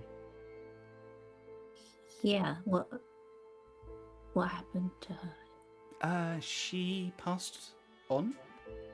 She reached the end of her natural time here and went beyond the veil, as we all do when we reach the end of our natural lifespans here. Was that a long time ago or recently? Probably about 200 years ago, I would say now. So, yes and Last week for no, elves. depending on your perspective on things. Well, I'm only 21, so that seems like quite a lot of time. But you may You're live... 21. But being half-elven, you may live well into your 5th or 6th century. I honestly can't imagine being alive for that long. God, sounds exhausting. That's Yeah. pretty much how most of us do it. We don't imagine it, we just live it. Elves tend to be quite pragmatic about the whole age thing, ironically. An elf who proves their worth, who is in their teens or 20s, has as much value as someone who is in their 9th or 10th century. 10th. Hmm? Shit. You can hardly talk your Fae. Some of you forget to die. Oh, God, Ashling's going to forget to die. Am I supposed to... Wait, fuck. Am I supposed to remember? I don't think that's something you have to worry about right now. Okay. Yeah, 'cause I Really? don't She wanna forgets to bathe. She forgets to... sometimes she forgets to breathe if she's too busy with things. That was one time. Oh, we did death already. We're not going to do it again. It's not fun. Okay, because I don't want to be like a puddle of bones and be like, oh shit, forgot. I don't think that's how it works. Okay, good. Right. Oh, you're going to end up like that man you told me about in the chair where you're just part of the furniture. Ah! Yeah, that was that wasn't a At the phase. sound Right, of Eugene, me you're saying it, I was gonna- Eugene. completely confused. Anyway, my other question, bringing this back to, and this, I'm sorry if this is a personal question.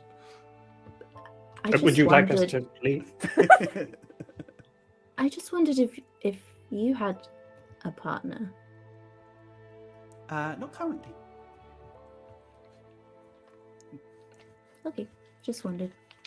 Are you looking? Are you asking, Master Iskarok? Look, you already like hit on my mum. I don't need you to hit on my aunt as well in front of me. Liam Brooke will be part of your family, god damn it.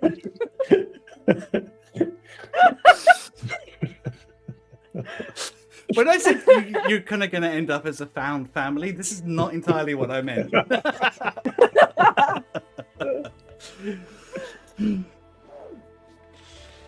Anyway. She smiles. No, I very, and this is not something that I really talk about very often. I only occasionally find that sort of connection with people. It's rare. Most of the time, I just kind of get on with what I'm doing, and I have enough fun doing it. I've got my sister and brother.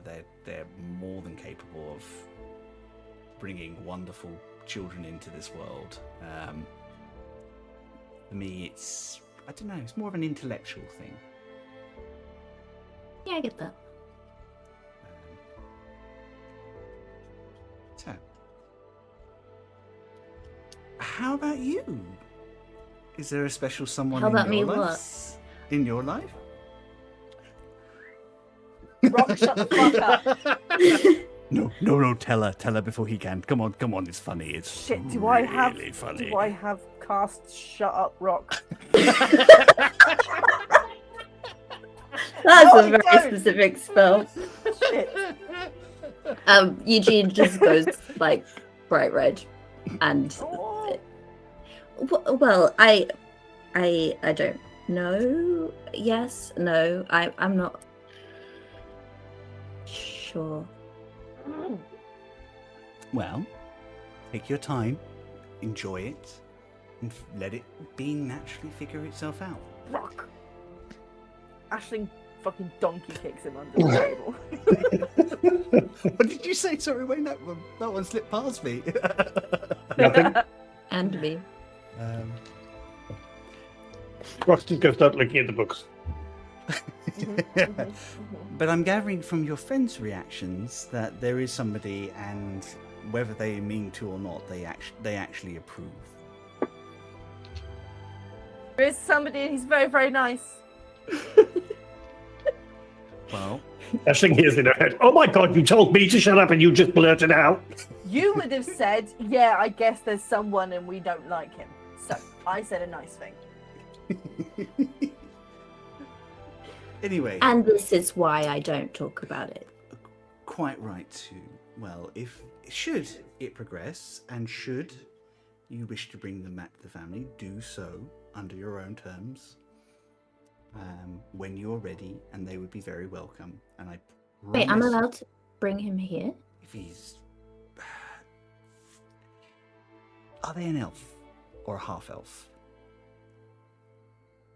Well, he's not a full elf. He's a tiefling, so I'm not sure. Oh, bring it up. If he's, it's one of those difficult questions, isn't it? If I mean, he's got pointy ears, isn't that? I He's from guess. the similar colour spectrum. Wow. Where does he come from? Well, actually, that's kind of a complicated question. Oh my God, nothing is a simple question. So, you know the Isle of what is now the Isle of Pashkik. Oh, He is from there. So and that isn't actually his homeland. So well, I think it you've got some questions doesn't to ask. exist anymore. Well, maybe we can get, if he's not an elf or a fae, maybe we can get a dispensation because he is not from the rest of the Scattered Lands. He's a very accomplished wizard. Always useful. And if anything, the Moon Elves are very good at arguing particulars. But if he is elf or fae, he is welcome here. Right. Well, we have some work to do and some things to get through. So shall we get to it? I think that's where we're going to take our break. Because I forgot we even did that. I was really enjoying the flow of today a lot. So, but I just noticed it's 4:45, so we probably should do it now before it gets on too much later. We're going to take a 10-minute break. We will be back at 5:02-ish, if that's okay for everybody. Please stretch, grab yourselves a drink, make sure you're hydrating and moving, and we will see you here very, very shortly. Love you, bye. For now.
Adios. And we are back. Sorry that I accidentally clicked the button. I didn't mean to quite jump in that sharply. Sorry, guys. No, I love it. Hello.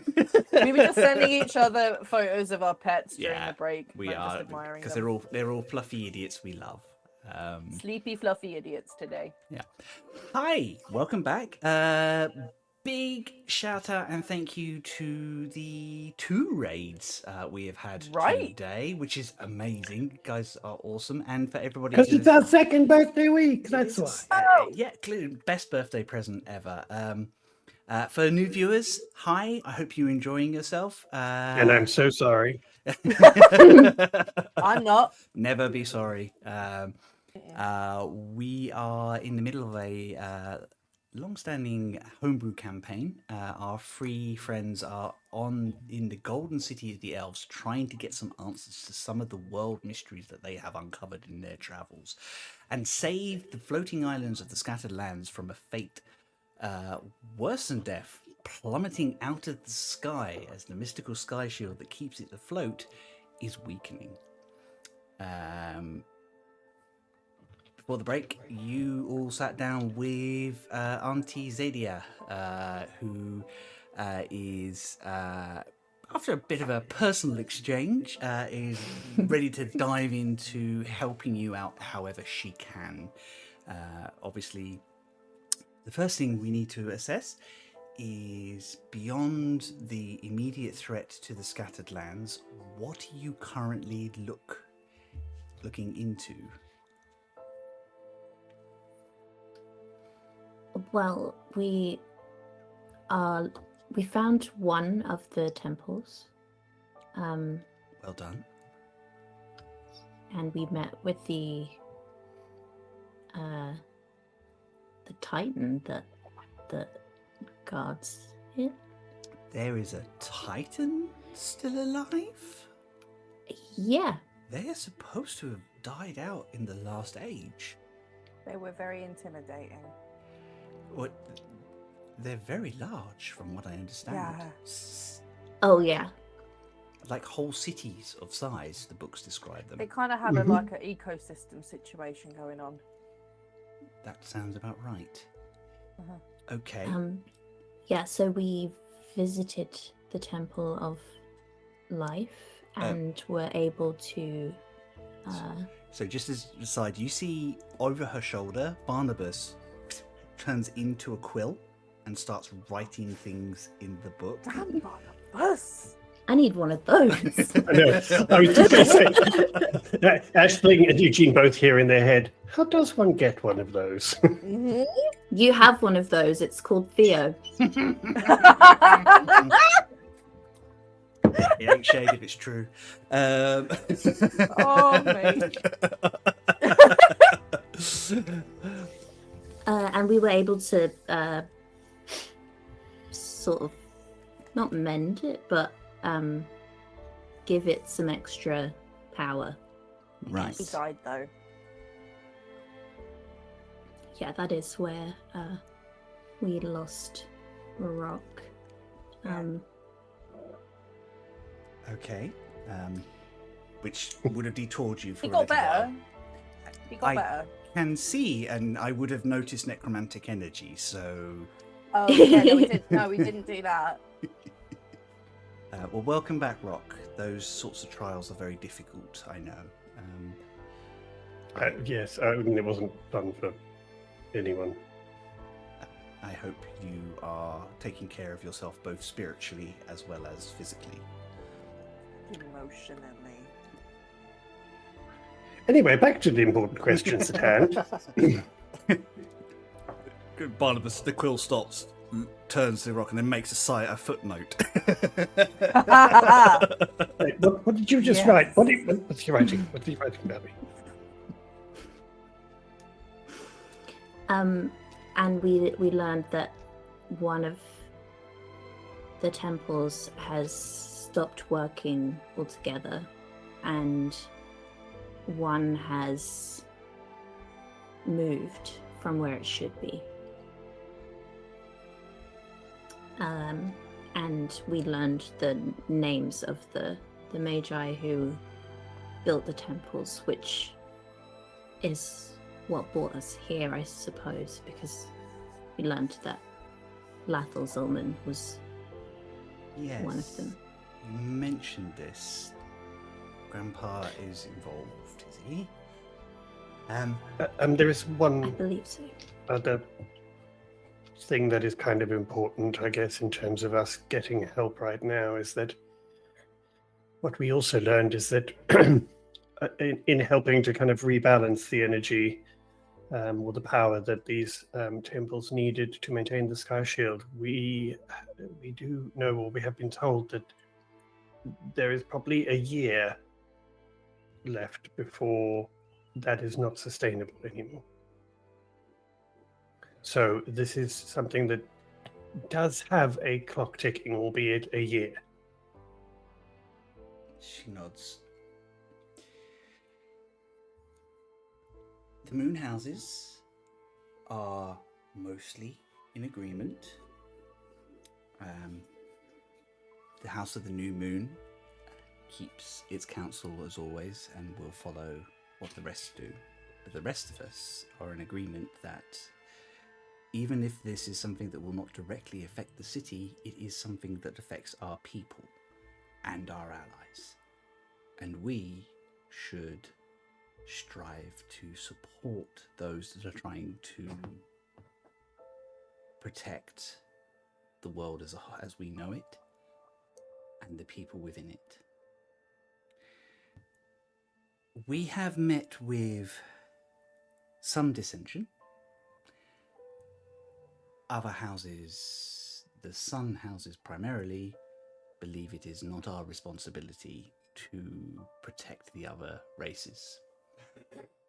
They believe that little or none has been done to prove that they would do the same for us in return.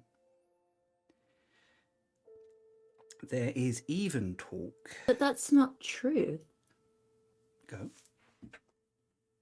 The fact that the whole of civilization came together to create the Sky Shield is proof, is it not, that we're all in this together? You are dealing with Sun Elf logic. They genuinely... The Sun Elves wouldn't even be here if it wasn't for that. So, yes, you are right. I know this. Probably enough of the Sun Elves really know this if they think about it. They have a tendency to think that they are slightly better than everybody else, including other elves. Got that vibe, yeah.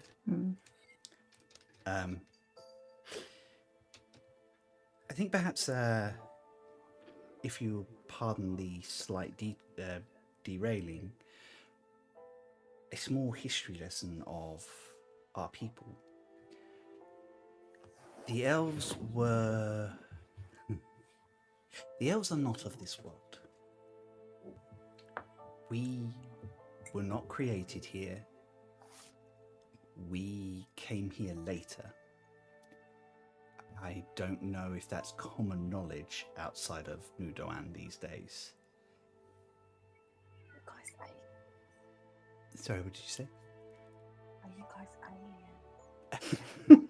In a manner of speaking, yes. We came to the Scattered Lands, fleeing our homeworlds within the lands of the Fae. Our world was destroyed. Oh. I haven't been able to find out details as to exactly what that is. There are documents that the Eternal Court have sealed away for our own, what they claim is our own protection, but I think is in their own interests. And even my mother has not been able to release that grip enough for the moon houses to rightfully claim that knowledge and share it with those who need it. But aren't the moon houses the keepers of knowledge? Yes, unless it's knowledge that the other elves don't want us to have. What? Politics among elves are difficult, and grudges last So millennia. stupid, though. It's so stupid. You are not telling me anything I do not know, Aisling. Oh, I know, but I've got to let it out somehow, haven't I? But, like, but, The thing is, it's not unusual or exclusive to the elves either. That is if you've true. got half a bit of information, it could mean something the opposite, as if you have the whole bit of information. Or it means creating a reality that suits your interests. That's not real. Doesn't matter. It's real enough to those that control the information. Ugh. Sorry, it's frustrating. And trust me, this is an argument that the Moon Elves have had for a long time. Aisling really misses being feral when she's confronted with this kind of shit. Here's what I can tell you from what I know. We came from beyond these shores to this star on black ships enforced with fey power. We landed in this realm, and a small group of collected countries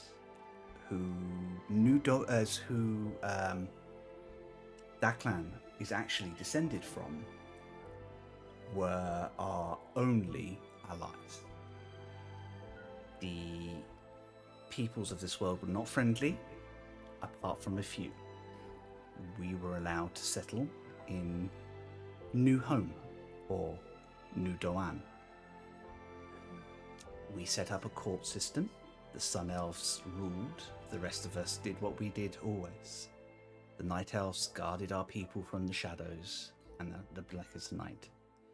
The Shadow Elves sought out the secrets of this land and kept those which are needed for us. The Moon Elves went to open hearts and mind with knowledge, while the Woodkin, the Forest Elves, planted and grew and strengthened the bonds with nature for this world. Our lost brethren, the Sea Elves, returned to the ocean, where they built mighty cities in case we needed them. And the Wildkin guarded the borders, or so we thought. When the Ael returned, it was not just the Fae that turned of us. The first warning was among our Wildkin, who stopped talking to the rest of us. And when they marched on our cities, we knew we had been betrayed, and that the mortal races would forever blame us for their disgrace. So the rest of the Nu Doan, as it exists now, which is the very city that was plucked from the shores of the great continent of Rel, know that we are not trusted and are still blamed, and they act out of fear before thought most of the time. They see the way that their kin are treated in this world, and when help is asked for, their first cry is, why would we?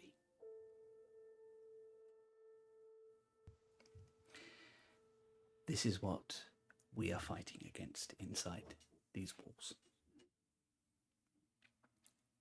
Things we understand, things that some of our kin even feel, but ultimately goes very much against our beliefs that knowledge should be shared, that a united world is stronger than a disparate one. And if you don't, knowledge isn't knowledge if you don't share it, though. Fortunately, we do have... It's just stuff that you know, but it's not connected to anything. It has no context. If it doesn't have context, it's useless. But it can still be powerful. Fortunately, the Fae have joined us.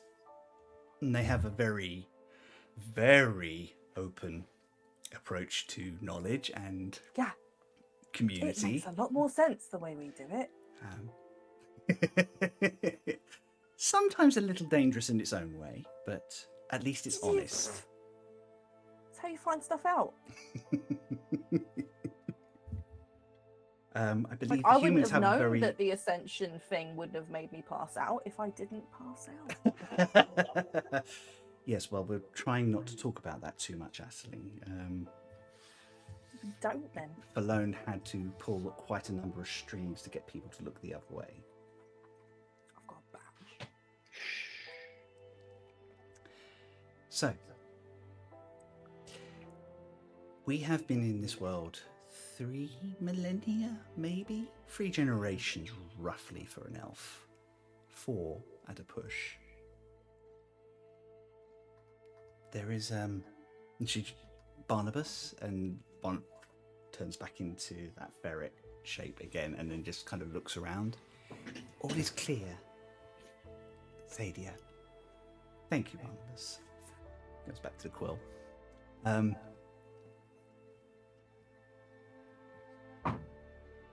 There's another secret I would impart to you, so you understand where we come from.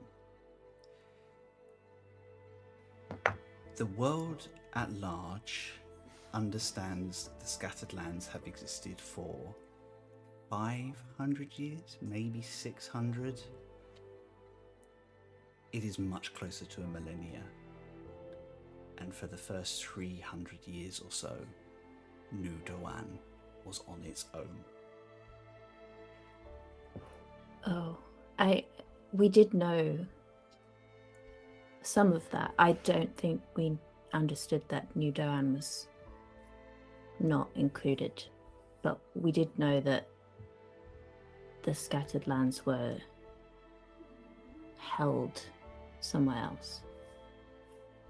That would be consistent with what history tells us. For 300 years we travelled the new lands, these strange places, and then almost immediately, overnight, the rest of the population returned, none the wiser for the time.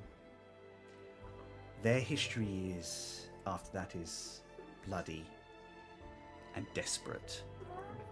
As you would understand, are people who found that the continent they were promised did not exist, and they were forced to fend for themselves on small islands and small clutches of materials. Eventually, civilization settled down, and mortal history chose to acknowledge that period, but not date it. And we saw no wisdom in proving them wrong. So the elves were on their own, and they saw, as soon as the rest of the civilizations returned, the first thing they did was war on one another. It just drove certain fields further into their belief that the elves would probably find a way to leave.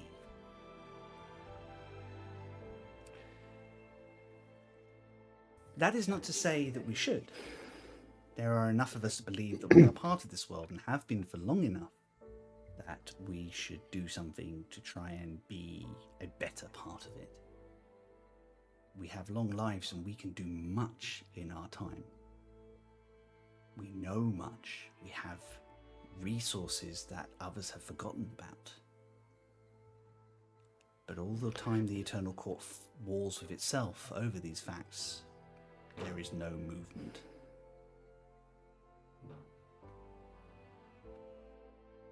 The thing is, I don't think I don't think we certainly expected, and I don't really think anyone expects for Nu Doan to suddenly become an integral part of the whole civilizations and suddenly be unmoving and allow free trade and free passage and everything else all at once. That's not what's being asked. What's being asked is for Nu Doan to show that the mistrust that they say everyone else has is misplaced. that actually Nu Doan does care about what happens to other people and are not just self-interested, that would go a long way to changing perceptions. I think I agree with you. 100%. It's why I came to Rebecca's summit.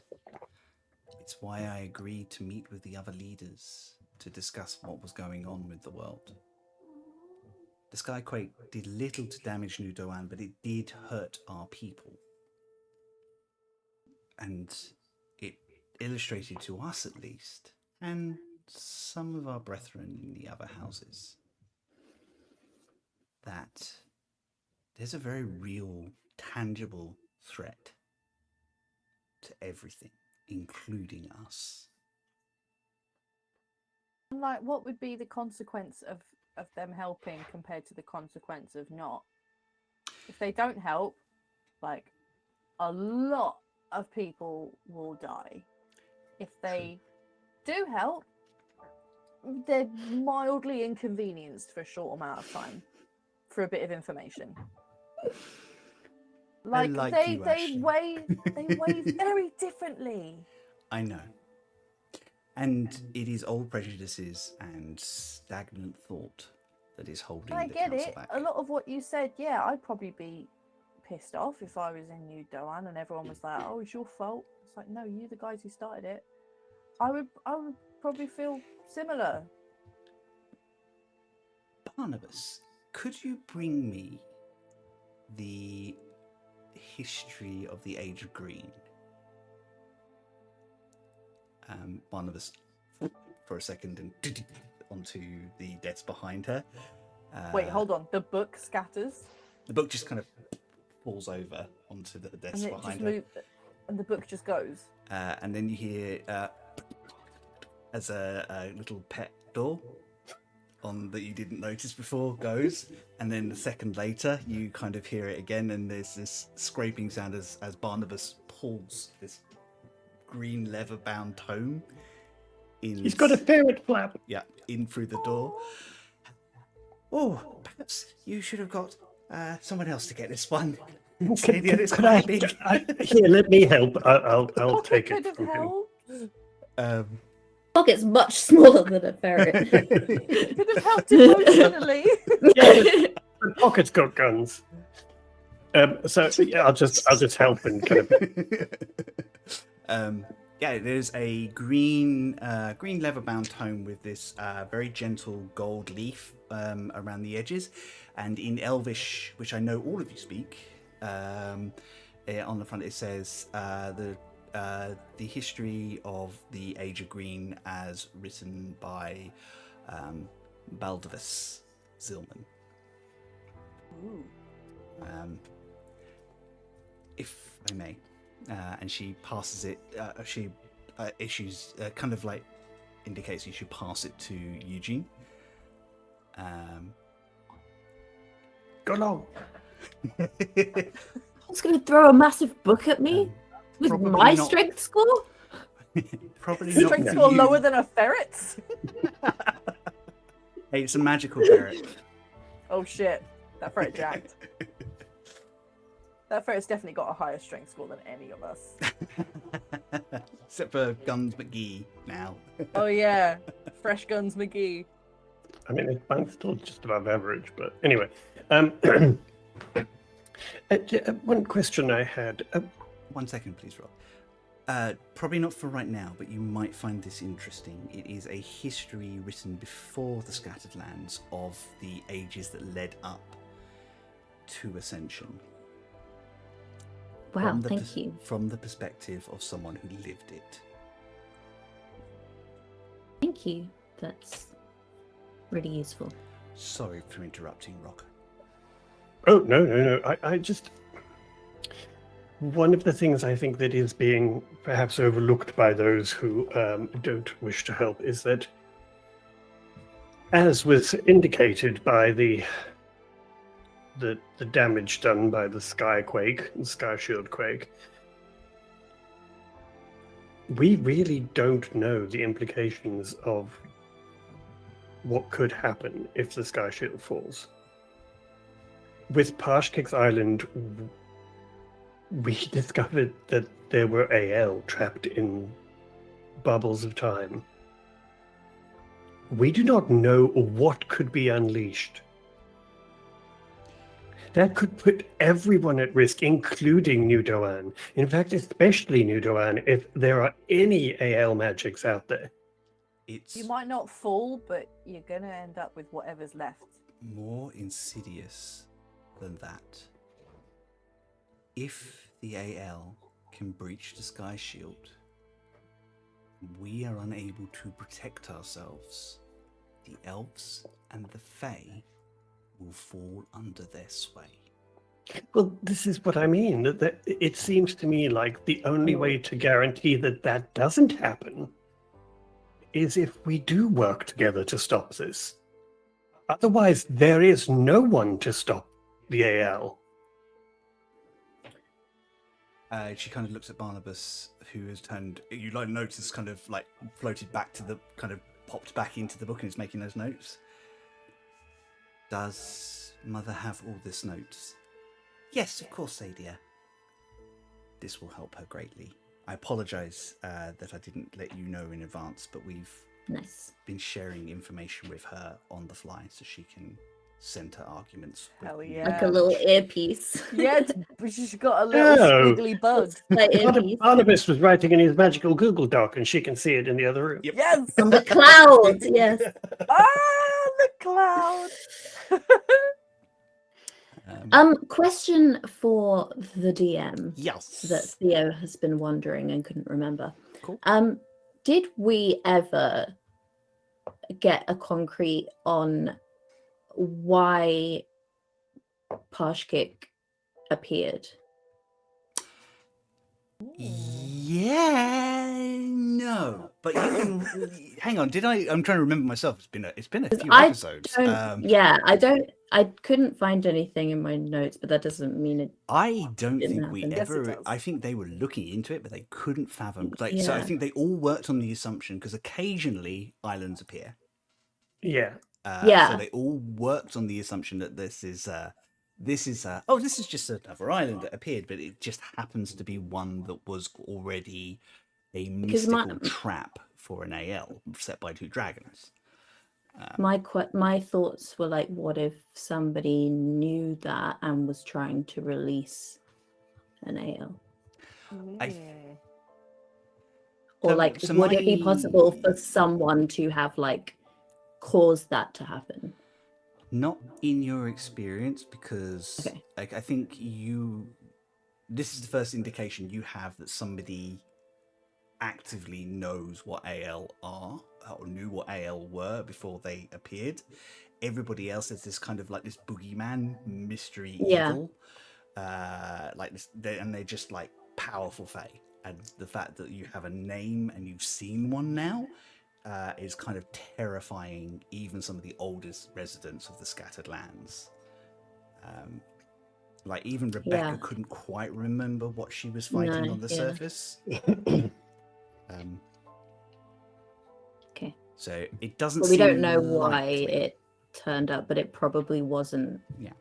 done purposefully. However, with the additional research you've done now, you can roll me an Arcana check on the spell as you understand it, because you now understand the Sky Shield and the ritual behind it a lot better.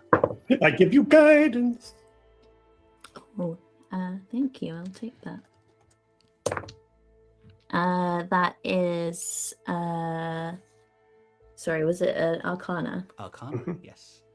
Uh, I mean, you're terrible at Arcana, I know. 27. 27. Oh my God. Well, the DC was Jesus. 28. No, I'm joking. Don't fucking- It was. Don't tell me. It is a quite high DC because you're still dealing with magic and metaphysics that is from a previous age. But what you kind of, as you're sort of mulling over this idea and you're thinking over what could possibly be, it does occur to you that although when bitter snow hit the sky shield, it caused a skyquake. The sky shield could have been weakening beforehand, which is why Parshkik Island came about before. Oh, yes, I hadn't thought of that. That's interesting. Okay. So, the cause of Parshkik's Island appearing is the fact that the sky shield was already broken. Yeah, got ya. You're not 100% certain. You still need some more evidence, but it does feel right as a possibility.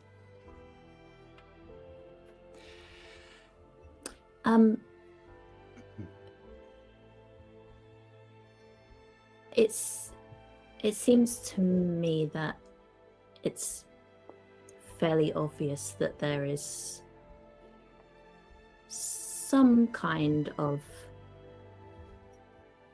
force involved who is actively working against what we are trying to do. And Another AL, or I am unsure who's behind it. Well, I mean, we do know. We're fairly certain that the worm that devours is involved. her eyebrows shoot up at that, like, oh, or why would, oh, Barnabas, I'm on it. Do you have evidence to prove that the worm that devours is actively working against you, us all? Do I have any concrete evidence? I'm trying to think of what you found. It's mostly. I mean, we've seen It's things. well, we You fought seen his. this it's complicated in the because sky. it's all entwined with things that we agreed. Well, we're not sure if we're going to tell people. Yeah, So- that's the problem.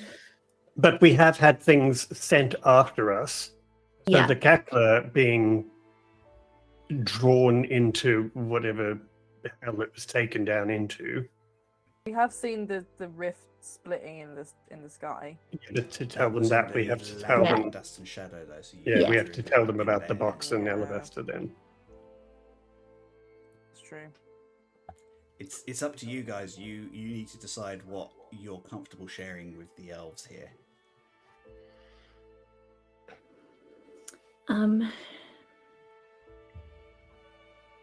I don't know that I have any like tangible evidence that I could like submit.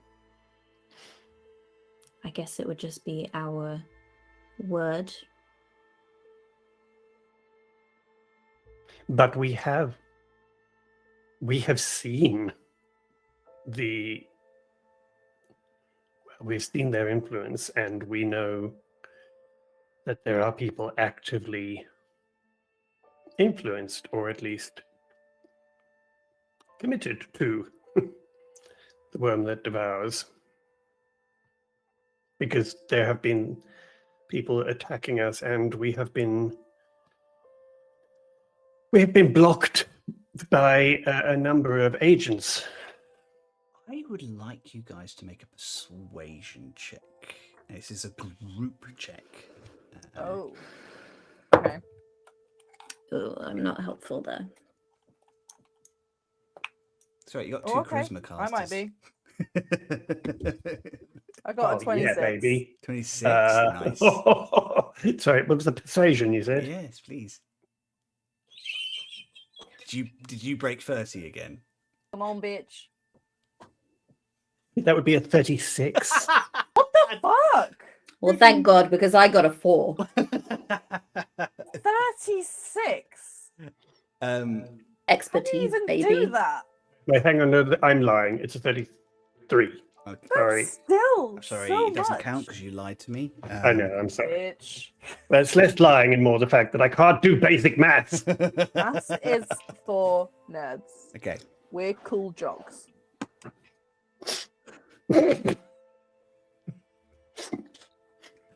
Lots of Charlie said that.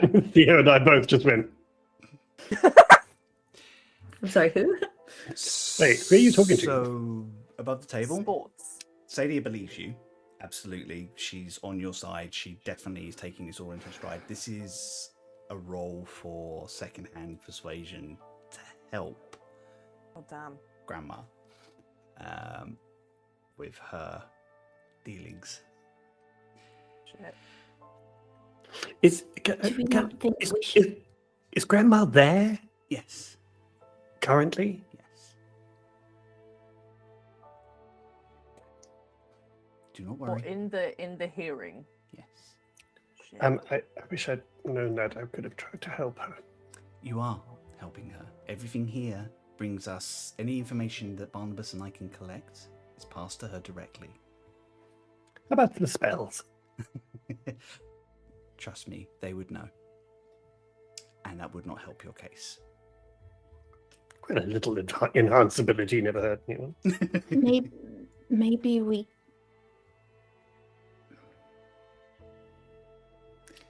Is there a? Could we just put a pause on Barnabas for a second?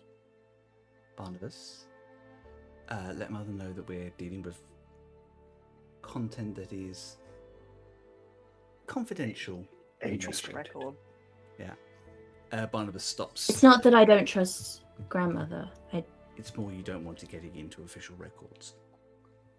Well, it's more that we're not sure whether this should be shared yet. So Yeah. Barnabas, would you like me to put my hands on my ears? Oh no, that won't be necessary, Barnabas. no, but you could come over here and just sit here. You do remember I'm actually a gnome in a ferret shape, right? Yeah, that's fine. You're still cute. Yeah, but you're Just- very cute. He bounces back down and he kind of actually just kind of sits, kind of goes, wanders past and just kind of goes and grabs a small book from the bottom shelf and just kind of plonks it on the floor and sits and Has What's he this? got, He's has got a he pipe. ferret-sized books? just smaller like paperback type books that he Oh, pulls out I and just... wanted him to have like a little Sylvanian family style bookshelf.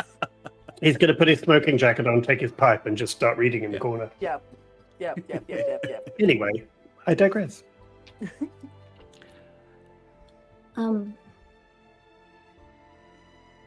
I think there is more that we should share with you. I don't know what you guys think, but I'm inclined to believe that this is important and it would further our mission if we're all on the same page. We are literally talking about the scattered lands falling from the sky. I think the time for holding things back is probably gone. However, I would take your aunt's advice if she feels that this is not something that would be well received, or This because is I why do I not know the ins and outs of the elven politics. So, but otherwise, I would I agree. suggest this is the time for us to share. Yeah. I take it So from does that. Bulba. So with that, do you explain that you have the key about Alabaster, the demon in Ashling's head? and I the think one- connection to the realm of dust and shadow and what we have seen in visions about the ascension. Also, I think I would definitely stress the fact that having been transported to the realm of dust and shadows, we have seen the tear in the sky Like between the firsthand. realms, and we have been told that the worm that devours is trying to break through.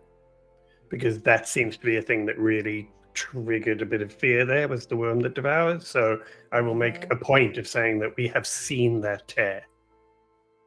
Yeah, it's my belief that the worm has an agent of our world who they are trying to get onto the 13th seat That in order to be released from their bonds in the prison realm of fire. And if it's the person I believe it is, it's It's not great. Who do you believe it is? I'm gonna look at Rock for like a yes or a no. I think we should tell her. The reason I hesitate is just because of the weight that the name carries, and that's coming from someone from the Empire. And also because I needed to check my notes. You have I love notes. I wrote a couple of names down here. I would imagine, to be honest, it's just the idea of, and this is a recent discovery of ours, the idea that this person is in any way involved makes me feel rather sick. But do you know the name of, is it Dogarth? Dogarth Dogarth Harrodren. Harrodren. Name is familiar with me.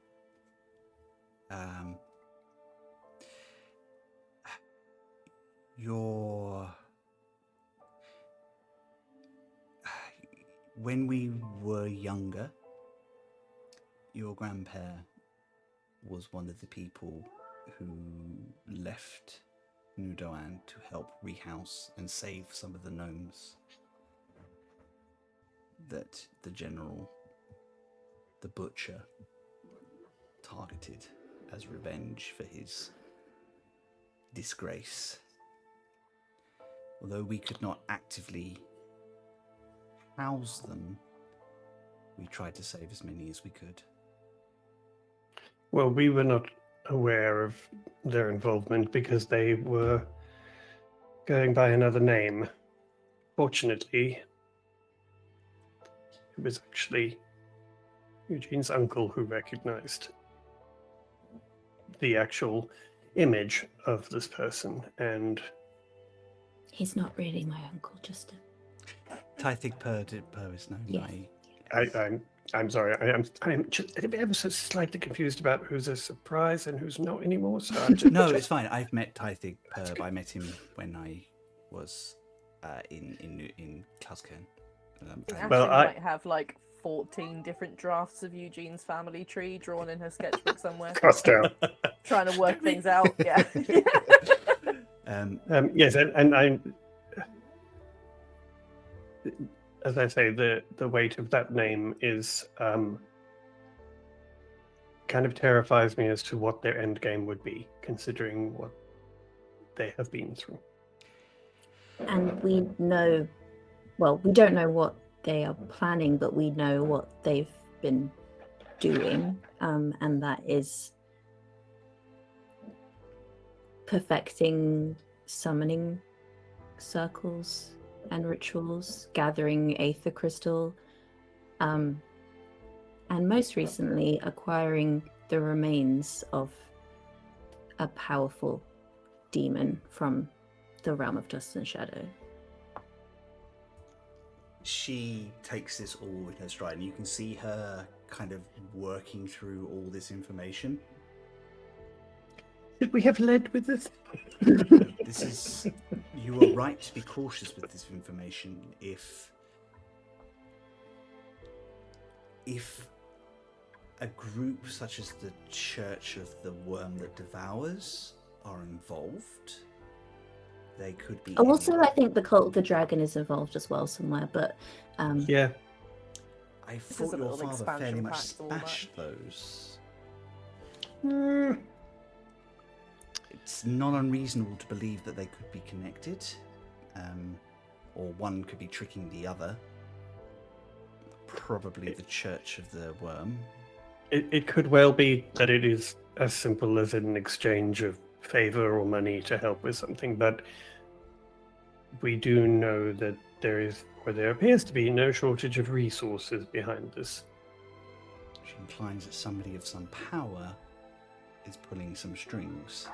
Well, let me just put it this way. I don't think she would mind me sharing that they managed to infiltrate pretty much all of Rebecca's systems and environments and friends. or at least the people who work for her, without her knowing, and you know what she is capable of. So, Would this be the incident at the Citadel that we heard rumours about? yes. I will send a couple of trusted aides to Rebecca, and irrespective of what happens here, to let her know that I am available for assistance. Well, my point is just that the people doing this are capable. I hesitate to say, but it wouldn't surprise me if there were people here already. That is also my thought. The Dark Gods offer much to those who are disenfranchised, those who are desperate, or those who are just not Nice. not happy with their lot in life.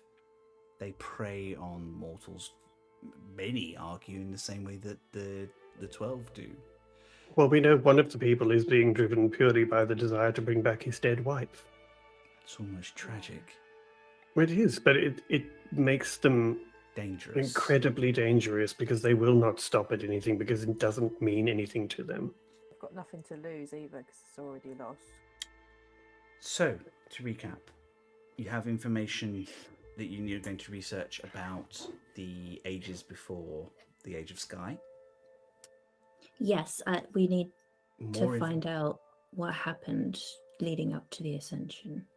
We need some information about the 13th throne and the Yes. Land of Dust and Shadows, the mythical, apparently very real, abandoned realm.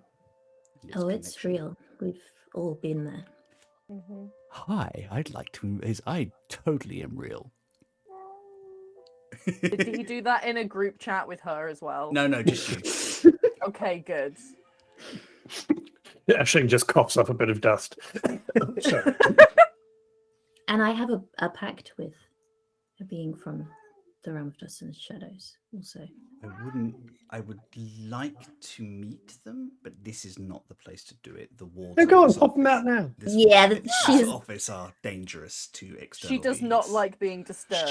I was gonna Yeah, she's kind of busy right now, so She loves being on call, especially just to like carry heavy things and stuff like that. She loves it. Pop in for a little cameo. she got quite angry at me the last time. To be fair, you did a very specific version Yeah. of the summoning. To be fair, you wanted to talk to her directly. I could just summon her the aspect. yeah. You wanted. To There talk to are her. there are a lot of things we don't know, but There is a wow. When this is all over, please, Eugene, you must publish a book on this. Yeah, I've got enough to fill about 4 books. Your thesis alone would definitely be. I mean, you're going to pass your gauntlet. I'm absolutely certain. But when you are ready to become an Archmagus, this is definitely a research paper and a half to present. One step at a time. or we could write something fun. Make it more of a Yeah, story. That does sound fun. Yeah, we could write. We could. Picture script. I don't we could do understand songs that about does it sound and- You can make the song. I'll write the. You write the words. Jesus. I'll draw the pictures. Great. Amazing. I know a really good publisher. Connections. So I guess my question is, how much of this do you think we tell Grandma? When your grandmother is done, we will tell her more of this. But this is not things I want going before the court right now, and No. she needs time to disseminate Definitely what not. information she can share. But also, I feel like this would probably start a conversation that is not going to be finished in a day. Is Yeah, Alabaster True. listening to us now, Aisling? Oh, should I have turned him off? he's always listening. Yeah, it's honestly. Yeah. I so love rude. this illusion you have that you turn me off. What? See, we're back to the consent thing. Yes, he's yeah. And you say that he is amnesiac. He doesn't know where he comes from. Yeah, it's really frustrating. Not a flying clue. I'm the one teaching him swear words, let's be honest. To be honest. Yeah, he was about to try one out. Maybe at some point, if we think it is safe, and if Eugene and Aisling are willing, we can perform a rite of summoning on Alabaster and see if we can manifest a version of him directly. Really? That's an option. It's Eugene? possible. It is, but I believe I would have to pass my test first, right? It's a higher level spell than I have. If it's the spell I'm thinking of. It does. Well, we need to. One of the things that we can do as part of your test is we can create a spell specifically for a purpose. Summon an alabaster spell. Yeah. If that is of interest to you. Yes, of course.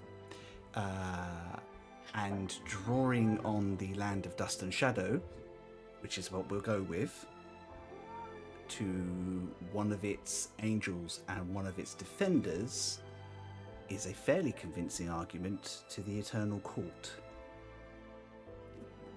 Okay. Oh, yes, I like this plan. It's like 2 birds with 1 stone. Exactly. Very This smart. makes sense. We just need to get past the initial concerns about talking to you. But I think we have given my mother enough that she will be able to do something. And she kind of stops a second. Yes, I'm here, Per. Oh God, it's like having you in Alabaster again. She's not gesticulating nearly enough. Thank you. I will bring them immediately.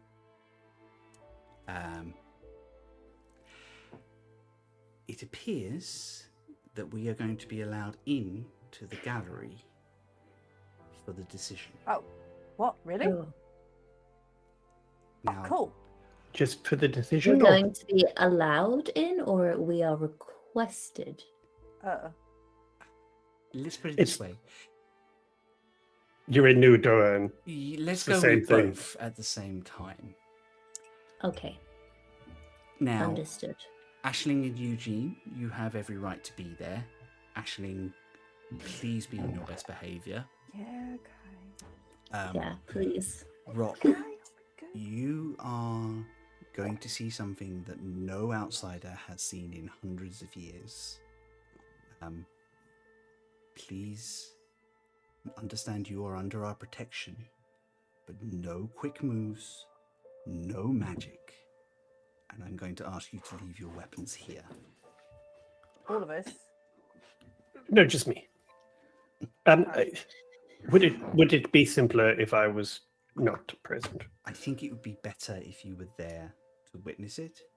As I said to you before, we want to show that you are absolutely on board with everything that we are allowing, because eventually you are going to have to go before this court and talk to them. Of course, whatever you think is best. And having talked with you today, I can see that that is actually to our benefit in the long run. I mean, Let's show them. I spin a good yarn. Yeah. I will immediately just lay all my weapons out. Barnabas, It's going to take some time. I will leave Yeah. Barnabas behind with your equipment, because I can Your see 8-foot sword will be sword, guarded yeah. by this ferret. It's only like a longsword when it's not activated. Oh yeah, Yeah, that's true. I'm just going to put that down with my, let's see, with my rapier, daggers,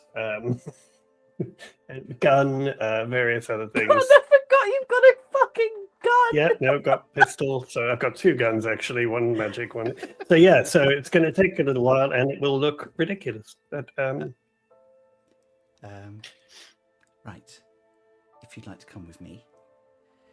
And she moves outside Nikki, no, bad. Nikki, yes. Activated, wink, wink, nudge, nudge. Gun ferret. You step out of Gonna the come back and the ferret's gonna be swinging a sword around. You can barely lift a book. That's I what think you we'll be think. fine. It's all a ruse. I like ferret with a gun though. He's kind of practicing angles and go. "Pachoo!" Like that It's squirrel Third game. Amendment NRA ferret. Yeah. God. I'm going to just put my hand on Eugene's shoulder as we walk out and just say, "You'll be absolutely fine." But I'm not going to have to do anything right now, right? No, I don't but really have to talk to them yet. don't let them intimidate you.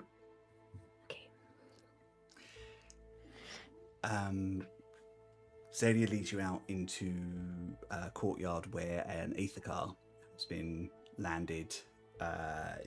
One of the members of the household that you've seen kind of floating around but they haven't engaged with yet is there and kind of bows deeply, and she steps into the car and just slowly welcomes you into this strange shell-like carriage. Inside it is a half-elf with just the slightest hint of a horn poking through their hair. Just one? Just one. Cool. Nice. Who she taps fondly on the shoulder.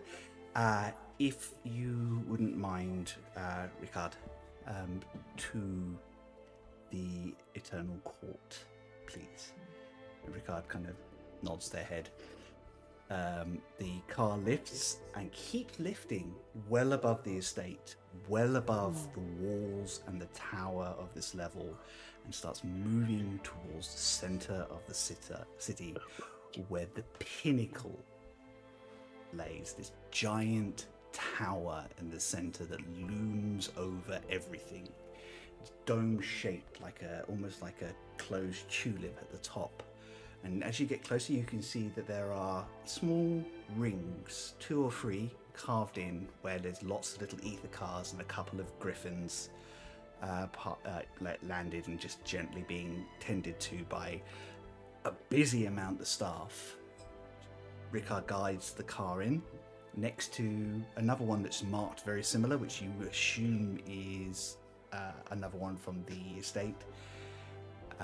And Cedia kind of helps you all off. If you could return in an hour, just in case, but I think we may be travelling back with my mother. Very good, Mum. Wait, is there a chance we're not travelling back? No. That's It's what I'm just thinking. I'm imagining that Mother will want to discuss what's happened, whatever it is, directly with you once she's finished. Yep, got it. Okay. You are led through ivory-coloured hallways with long decorations depicting elves from history in heroic poses. Lots of sun elves, few of others, mostly weird. sun elves. Can I keep an eye out for any that look like Eugene's mother? You can make me a roll. A natural 20. Oh! You do not find one of Eugene's mother. What you do find, though, is one of his great-grandfather Oh. standing atop a cliff with one... Which one? Racist granddad? Racist granddad. Oh boy, great granddad. With a hand held high and big chunks of stone being torn from the soil. Has he got a Confederate flag? Yeah, just like a toga around him. Yeah, sick. No, he it just generally looks dressed like any other moon elf, like quite regally dressed and like kind of respectfully. And throwing chunks of ground. Just lifting huge chunks of ground out. It's an earthbender. Yeah. Just with a plaque which kind of indicates who he is. And it does say, Saviour of Nu Doan. Cool. I'm not even going to point it out. I'm just. Yeah, I was going to ask if I noticed this. I think you'd probably notice Rock kind of squinting quite heavily at this thing as you go past. It's very hard to miss once you subtlety roll. Rock's drawing a little moustache on him. Mage hand. No, it's from not. distance. You go through this corridor up to a large open area, a foyer with lots of beautiful ash-coloured doors with silver inlaid handles, all of which carved in that beautiful, like a vine knotwork, and hollow on the inside. As you approach, you can see that they're marked for different houses. So you are in the Moon Gallery, which is next to the Night Gallery. And as you come up, Sadia kind of nods to a couple of night elves that kind of acknowledge her as she comes. One of them moves towards to talk to her. This quite pretty, like deep purple-skinned woman in very tight leathers with a long green cloak over one shoulder. And Sadia just politely holds up one hand and goes, another time, my dear. I have guests to attend to. And she smiles and bows to you all.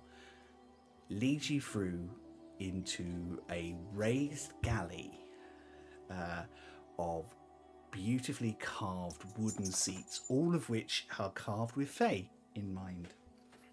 So people with different leg types will feel comfortable. Each of them are high-backed to just below your neck, or below the top of Rock's neck, with intricate work and flowers carved into each of them. Each of them comes with a chaotic cat that knocks things over. Sorry, it's got to that time where It's he just... fine. Yeah, I'm very aware. weirdly- You're fine. Mine started to make noise now as well. I thought Aisling dropped an earring. That's all. You are two rows back, and you can see this big open forum, and these below there are more chairs, kind of like a lower gallery, which is as you come in, Sadia explains that is for plaintiffs to talk to the court directly, to wait whilst their cases being assessed. The court itself is marred by 9 marble pillars that go all the way up into a big open glass window where sunlight pours in, and you get the sense of magic that it's being directed downward to create this automatic beam, which kind of just illuminates everything, except 2. The marble pillar that is marked with runes that you recognize as night is in pitch darkness, as is the one that is shadow. And the one that is moon is kind of a silvery light, as opposed to the one that is sun, which is gold. The one that is land is dappled like leaves. There are 2 empty seats, as you expected.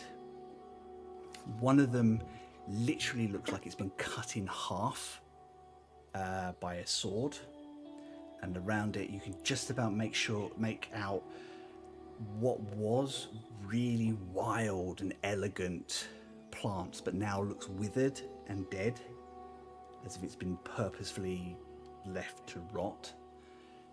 And another one which is covered in a blue drape with silver waves etched into it. Sitting off to one side, near where the wild seat was, is a tall-looking fae with bright pink skin, big black eyes, and little antennae that come back, and long wispy ears, and fingers that are just a little too long, but quite pretty. Who's kind of like sitting, like drumming their fingers, almost looking like they want to just fly out and shout at anybody at any minute. Yeah. Same girl, same.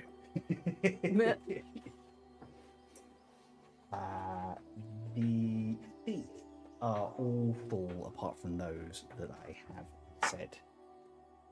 In the sun seat sits a very tall, dark-skinned female elf with beautiful, bedecked and glistening, like bronzed. So the skin is very dark, but it kind of has this gold sheen to it, and eyes that burn like little fire coals. Her long, dark hair is braided over one shoulder and held together with huge gold rings. And she wears a long crown across, which is just burns, like almost like it's got a perpetual little flame around it. She's wearing a golden chest plate and a very tight bodice, and looks fierce. Looks like she's about to launch out of her chair and cut someone down. I'm just going to, in their heads, Aisling and Eugene just hear me say, they certainly know how to do drama, don't they? Long time to perfect Oh, it. that's coming from him. I don't know what you mean. Her left, in the silver light of the moon, is Eugene's grandmother. She has changed from her normal, the robes you saw her in before, to a much more elegant, but still quite plain robe with lavender, like silver and lavender etched scroll work all the way down it. She has a tome off to one side that she's tapping, and she is deliberately not trying to catch the Sun Elf's eye. To her left, you almost miss them because it's so dark, is a dark purple-skinned elf with long silver hair, who you have met before. This is Sommerdeer, who is wearing very plain black clothes, very simple, very practical. To his left is a very pale, grey-skinned elf with auburn brown hair and a sort of nervous energy, like they don't quite belong there or they don't know what to do. Or that's what you think.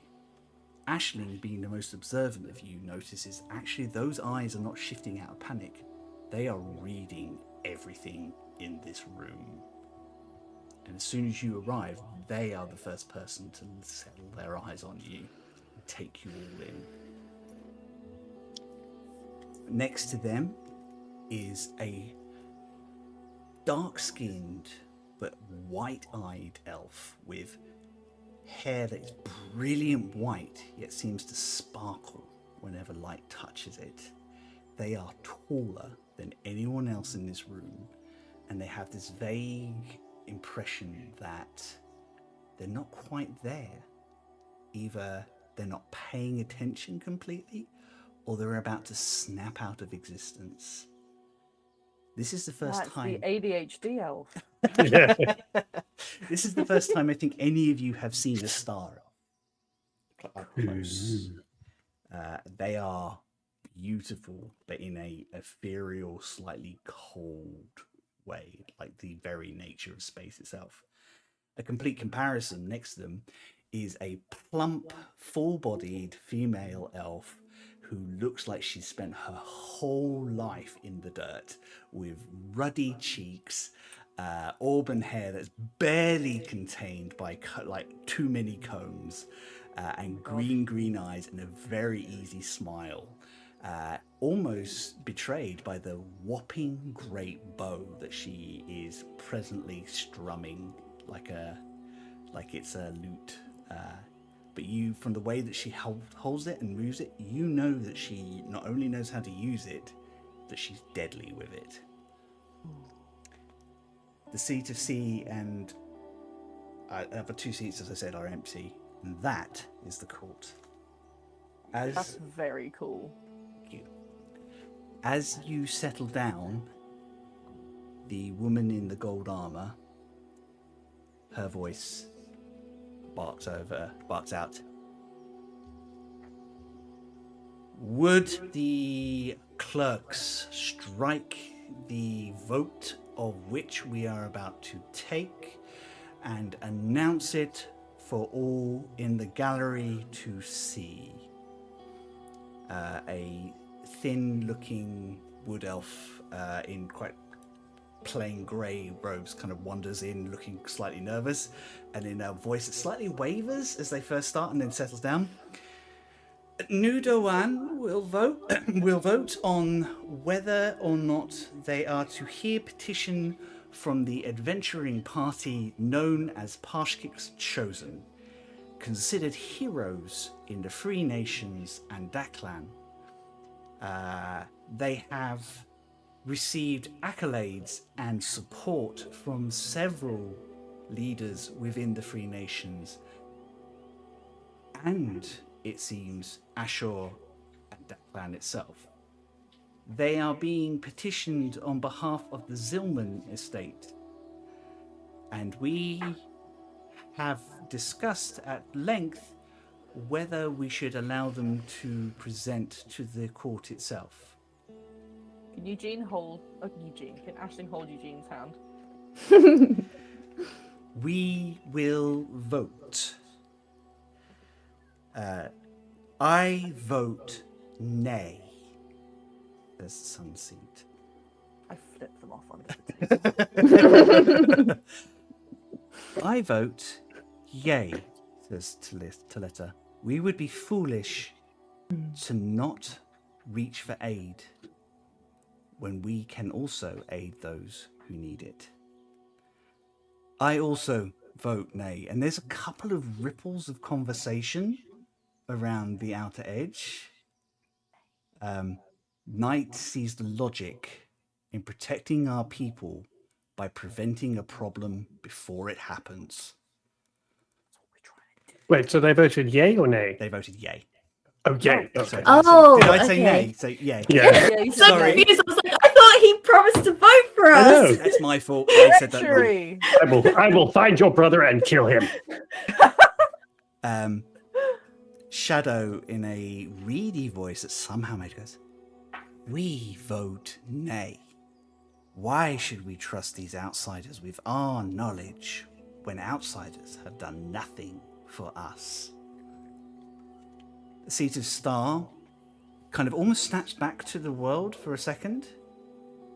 Pass on us for a second. We have more to consider.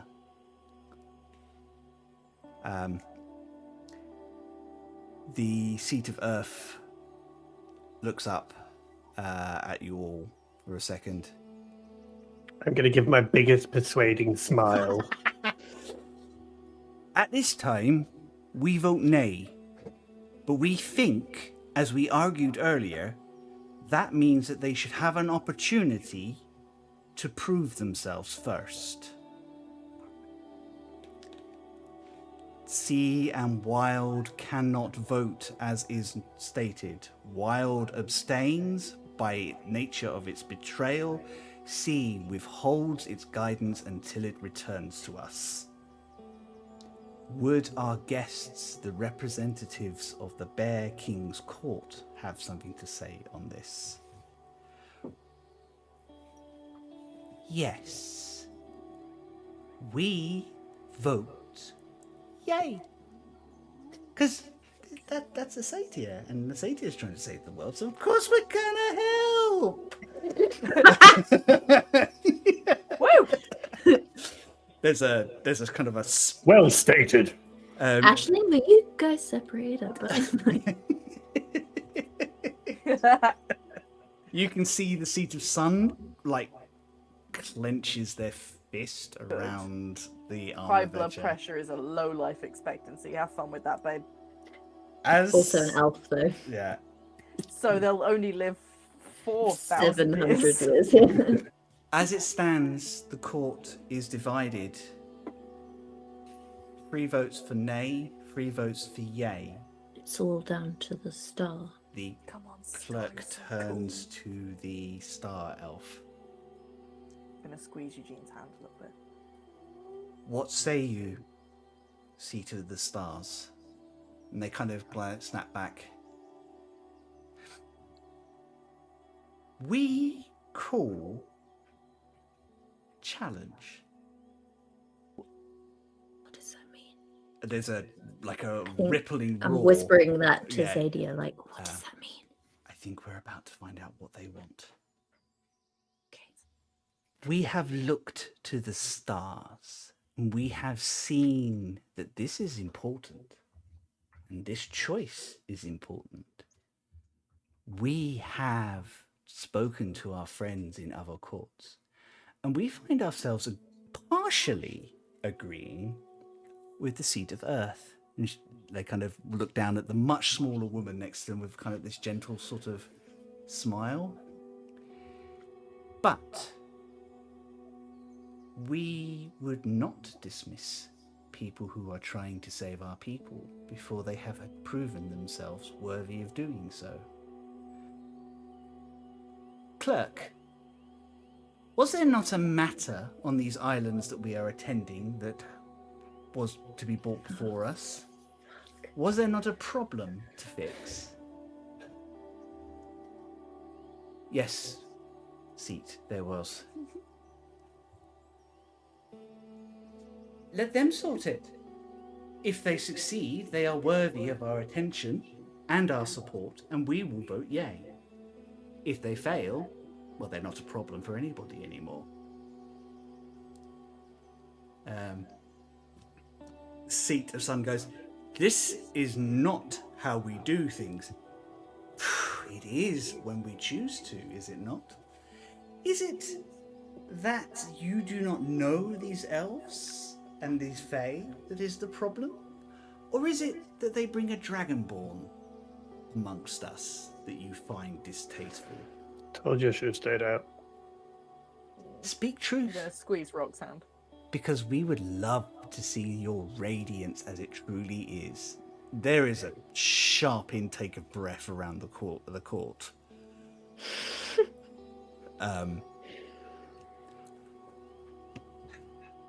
The challenge is acknowledged. With one condition, your grandmother puts up her hand. This, if they are to do it, is to be seen as part of Eugene's harrowing. God, I was afraid of that. Get it over and done with. It's 2 for 1, it's fine. The practical element, the service, duty, rather than a separate task, we will combine these two, if they are willing. Thanks, Grandma. I have no argument against this, says the star seat. We agree, says Knight. There is a practicality to that, says Shadow. Well, that's exactly what we were asking for in the first place, says Land. Oh, that's a fun idea, says the Fae. You can see the sun knows that they've lost this now, lost control of this situation. Yeah, get fucked. And they kind of go, clerks, we will abstain this vote until a test of character can be made. Present to Parshkik's chosen our request, and if they choose to complete it, and if they succeed, this court will hear them and their plea. That is all. And she gets up and she storms out of the alley. You see the others get up one by one, and there's a much more friendly energy. It's even sort of like seems to be an explanation between Knight and Shadow. Like Shadow's trying to explain their position, and Knight just holds their hand up, just kind of holds their friend, like someone who's obviously an old friend's shoulder. And you do not need to explain what your families have said. We understand. Yes, you do. And slowly, one by one, they leave, and so do most of the audience. I think it's about this time that you realise that you've probably been holding your breath most of this time. Yep. Mm-hmm. Sadia has actually at some point clutched Eugene's hand and is still gripping it. I mean, she's a wizard, so she's no stronger than you are, but she's gripping it as tight as she can. And you can see her actively go, I know that sounds bad, but it's still a chance. Yeah, well, it's not a no. I think we'll go back to the estate and we'll get you A drink? Yes. Oh, sorry. And we'll find out exactly what they need you to do. This is not a bad thing, but this is entirely up to you. You do not have to do this. Yes, we do. How could we refuse? I was really hoping you'd say that, Eugene. Aw. I'm I sorry. mean, trust me, I'd love to refuse. Oh, it'll be fine. It's just, and it's part of your test, so you don't have to do that afterwards as well. Yeah. Great, as if I wasn't as worked up about this goddamn test. Now, it not only does the fate of me becoming a stronger wizard lie on me passing this test, but basically the fate of the entire scattered lands is determined by whether or not I pass my goddamn harrowing. Lavender smell. Lavender smell. And we will do it with you. Yeah. I could Yeah. not think of two chosen champions to protect you on this endeavor. That would... Oh God, I could, but I mean, I'm afraid he's stuck with us. So Yeah. it's what he's got. But look, we've got this far. We'll be fine. So yes. I mean, is it possible? Could we call in, like maybe? Anyway, never mind. It's fine. We'll handle it. We'll get this sorted. She leads you back to the cars where your grandmother is waiting, and the five of you return to the estate to discuss what happens next. And we will find that out next week. Oh boy! Oh boy! They seem nice. Yeah. Yeah. Welcome to Nu Doan.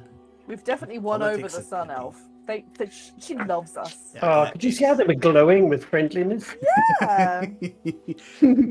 Hey, forewarned is advised. I told you that not everybody would be friendly here. Yup. Guys, this has been a really fun episode. I love delving into some. I'm just going to jump over to something a little less mystical. Yeah, this has been a really fun episode. I love diving into something a little bit more political and kind of giving you some more world to kind of flesh out a little bit. And you guys were amazing and funny as hell. Particularly chat as well. Well done. Chat has been so on it today. Totally distracting us, Mhm. which is exactly your job. I appreciate it. Well done. Give yourselves a round of applause. We will be back Tuesday. I nearly said Sunday. Tuesday for our poolside chat.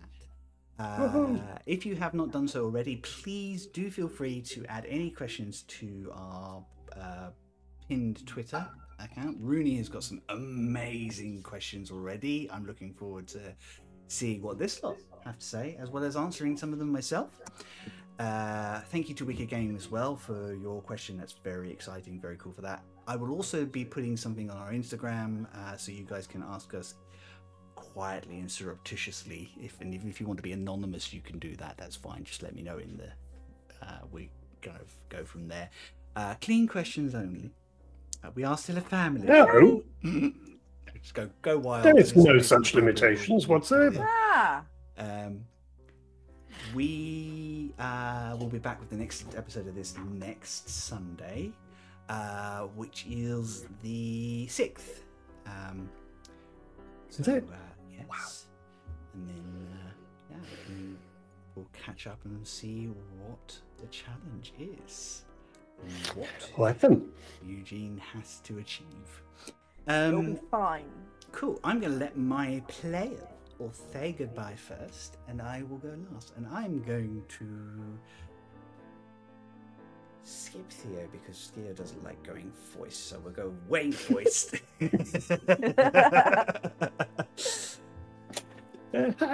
Thanks. Hi, everybody. Thank you so much, everybody, for being here with us today and for being so amazing. And it's nice to see so many new people and so many regulars. You can find all of my stuff online under Created by Wayne. That's pretty much my socials all over are Created by Wayne, one word, and my website is createdbywayne.com. And my YouTube channel is YouTube, Created by Wayne. So please do pop along, say hi, and give us a follow or a wave or a poke or whatever it is people do on those things. I don't know why you would poke me because the one place I'm not on is Facebook. So anyway, but yes, thanks everyone, and okay, love it, bye. Yeah, would you like to go next, please? Sure.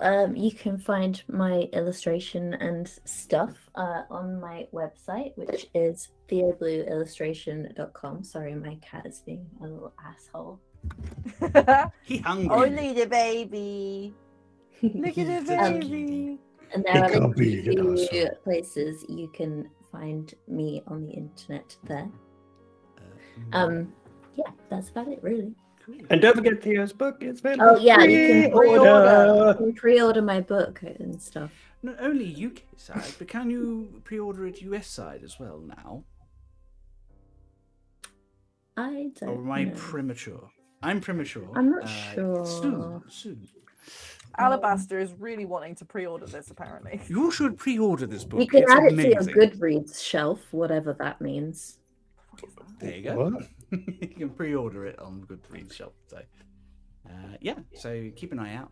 You can order it stateside. You can order it UK and Europe. It's gonna be amazing. It's Pre-order it. Pre-order it. Where Theo is allowed to, they have been showing us a few bits and pieces. It's gorgeous. We love it, and we're really I excited. haven't done that. Theo hasn't I shown us haven't shown you anything, but we anything. expect it's going to be gorgeous. Yeah, I bet it's going to be really pretty, but I've not seen anything to do with it ever. Yeah. No, but based on the original tweets that the book came from, it's going to be really good. Yeah. I did Great look. save, lads. I'm proud of us. Nobody suspected a thing. Hang on. Oh shit! You I can guess tell that I was Yeah, close, I just rolled a 22 for deception, so nobody suspects a thing. no one needs to know what. No I one rolled. needs to know. Charlie, would you like to go next before people ask me difficult questions? Yes. All my stuff is at charlievince.com. That's got my portfolio, links to my social media. My only social media at the moment is Instagram and Tumblr because nope. And it's got my shop and it linked to my Redbubble and a link to my imprint, which is where I sell all my prints. I haven't got a book to pre-order, sorry, but I can say hi mum, love you mum. Hi, Charlie's Mom! And thanks everyone for watching and putting up with my weirdly chaotic idiot mood I'm in today. I didn't feel it was any different Today? from normal. Oh my god. I didn't notice a difference. With all Yeah. this. Okay, good. Same. Today. I'm a very serious mechanical rules-based player. Toads, we must discuss Not this strategy stream, after you're this. We all min-maxed our players. Yeah. I'm very strategic and serious. Wait, we're talking about height, yes? Yes. Cool. Hi, I'm Chris. You can find me at Christmas from RPG wherever your media is socialed. Also, you can see my new link tree, which is going to pop into chat any second now. I don't have anything coming up right at this moment. Well, I have, but I can't talk about it yet. So, And except in a West Country accent. in a West Country accent, I can talk. About it. NDAs don't count if you do it in a West Country accent. Yeah, that is true. See, that's my defense, and I'm sticking to it, honestly. Yeah, that's the small print they don't tell you about. Yeah, I don't. Local have... lawyers hate this trick. Oh, and tell a small fib. if you like Dragonborn, says Chris, moving onwards, I do have a wonderful pack of Dragonborn, which you can find on my link tree, which is available both on my Ko-fi and if you are a Roll20 user, it is available on there as well. They're great. 5 different faces, all 5 chromatic colors available, with borders that allow you to use them that are suitable for player characters, NPCs, or villains. So yeah, pop along. It's 100 files in total. It's worth having a look. They're dirt cheap. Only £3.85 or $4.99 if you have those. They are well good. I'm very happy with them. I'm very excited to have them out in the world. I have sold a few. I am happy to say, which has been really nice. Yeah, it's just a nice feeling. So, but yeah, please add them to pop along, buy them, add them to your roleplay games. Tell me who they are. I would love to know who they end up being in your games. I'm very excited. A couple of them may show up in some other heroes at some point in the future, but that's for another time now. Daddy. As I said, we're back on Tuesday and then following Sunday. Keep an eye on our socials for the ability to ask us questions on Instagram or just add things to Twitter, where it is still available, even if it is slowly sinking. We've just got it held up really high for you all to see it as the ship goes down. Yeah, we will see you on Tuesday. Have an amazing rest of your weekend. We love you very much. Thank you for hanging out with us. Have fun. Roll dice. Tell stories. See you soon. Bye.